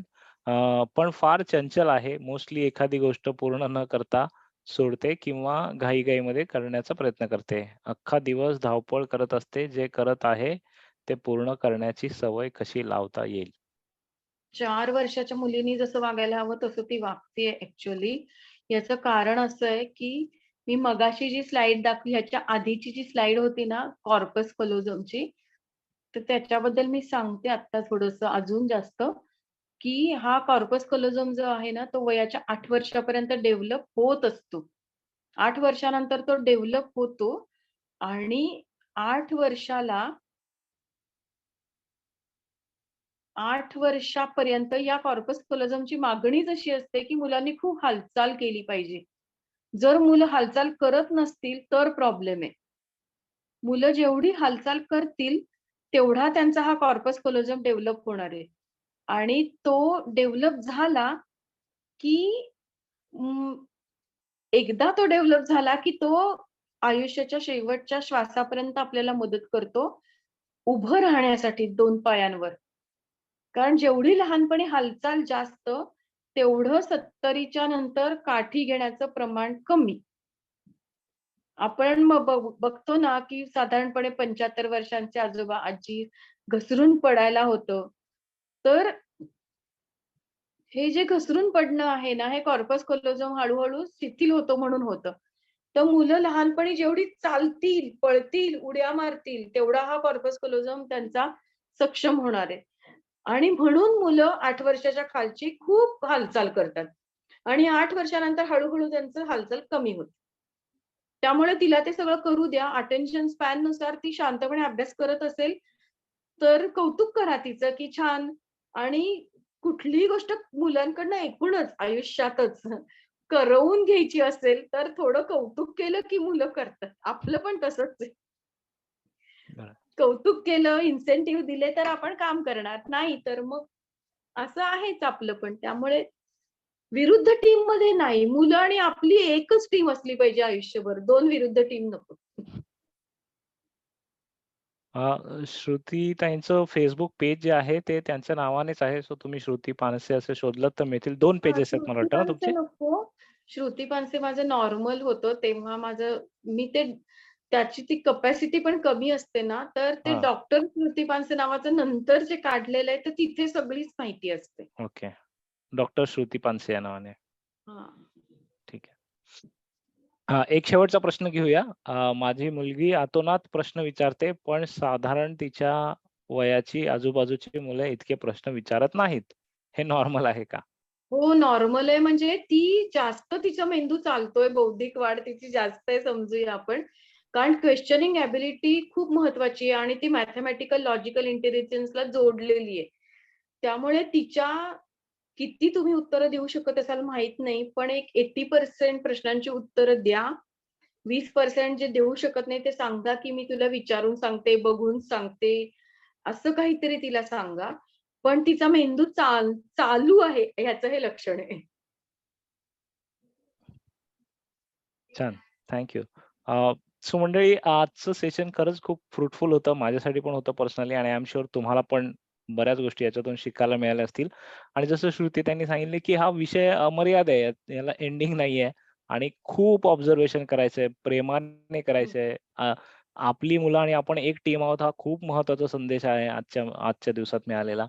आणि त्या दृष्टीने जर आपण बघितलं, कंपेअर न करता बघितलं, की इतर मुलं हे करतायत म्हणून आपल्या मुलाने हे केलं पाहिजे.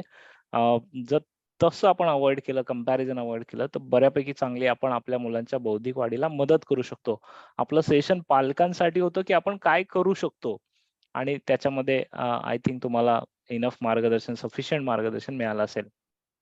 या व्यतिरिक्त तुम्हाला आणखीन पर्सनल कन्सल्टिंग वगैरे पाहिजे असेल, तर जसं श्रुती त्यांनी सांगितलं तुम्ही त्यांच्या Facebook पेजला व्हिजिट करा किंवा आम्हाला संपर्क करा. आम्ही त्यांचा फोन नंबर तुमच्याशी शेअर करू आणि तुम्ही त्यांच्याबरोबर कन्सल्टिंग पण घेऊ शकता. अ, ही पॅरेंटिंग सीरीज आपली आहे. दर महिन्याला एक पॅरेंटिंग सेशन असतं. पहिल्या महिन्यामध्ये आपलं मुलांनी मोबाईल अति वापर करतात त्याच्याबद्दल काय करावं असा होता. दुसऱ्या महिन्यातला विषय होता, की मुलांशी न रागवता कसं बोलायचं आणि आजचा आपला तिसरा विषय आहे, की मुलांच्या बौद्धिक वाढीसाठी आपण काय करायचं. या तीनही विषयांचे रेकॉर्डिंग उपलब्ध आहेत. जर तुम्हाला ते पाहिजे असतील, तर तुम्ही नेटबीटला संपर्क करा आणि आम्ही रेकॉर्डिंग पण उपलब्ध करून देऊ आणि पुढच्या महिन्यात आणखीन एक नवा विषय घेऊन आम्ही तुमच्यासमोर येऊच. तुम्ही आज सगळेजण इथे आलात आणि महत्त्वाच्या विषयाला आपला वेळ दिलात त्याबद्दल धन्यवाद आणि श्रुतीताई तुम्ही पण मोलाचं मार्गदर्शन केलंत त्याबद्दल खूप खूप धन्यवाद. थँक यू थँक मित्रांनो. You. Thank you. Thanks a lot. All the best. Bye bye आणि गुड नाईट.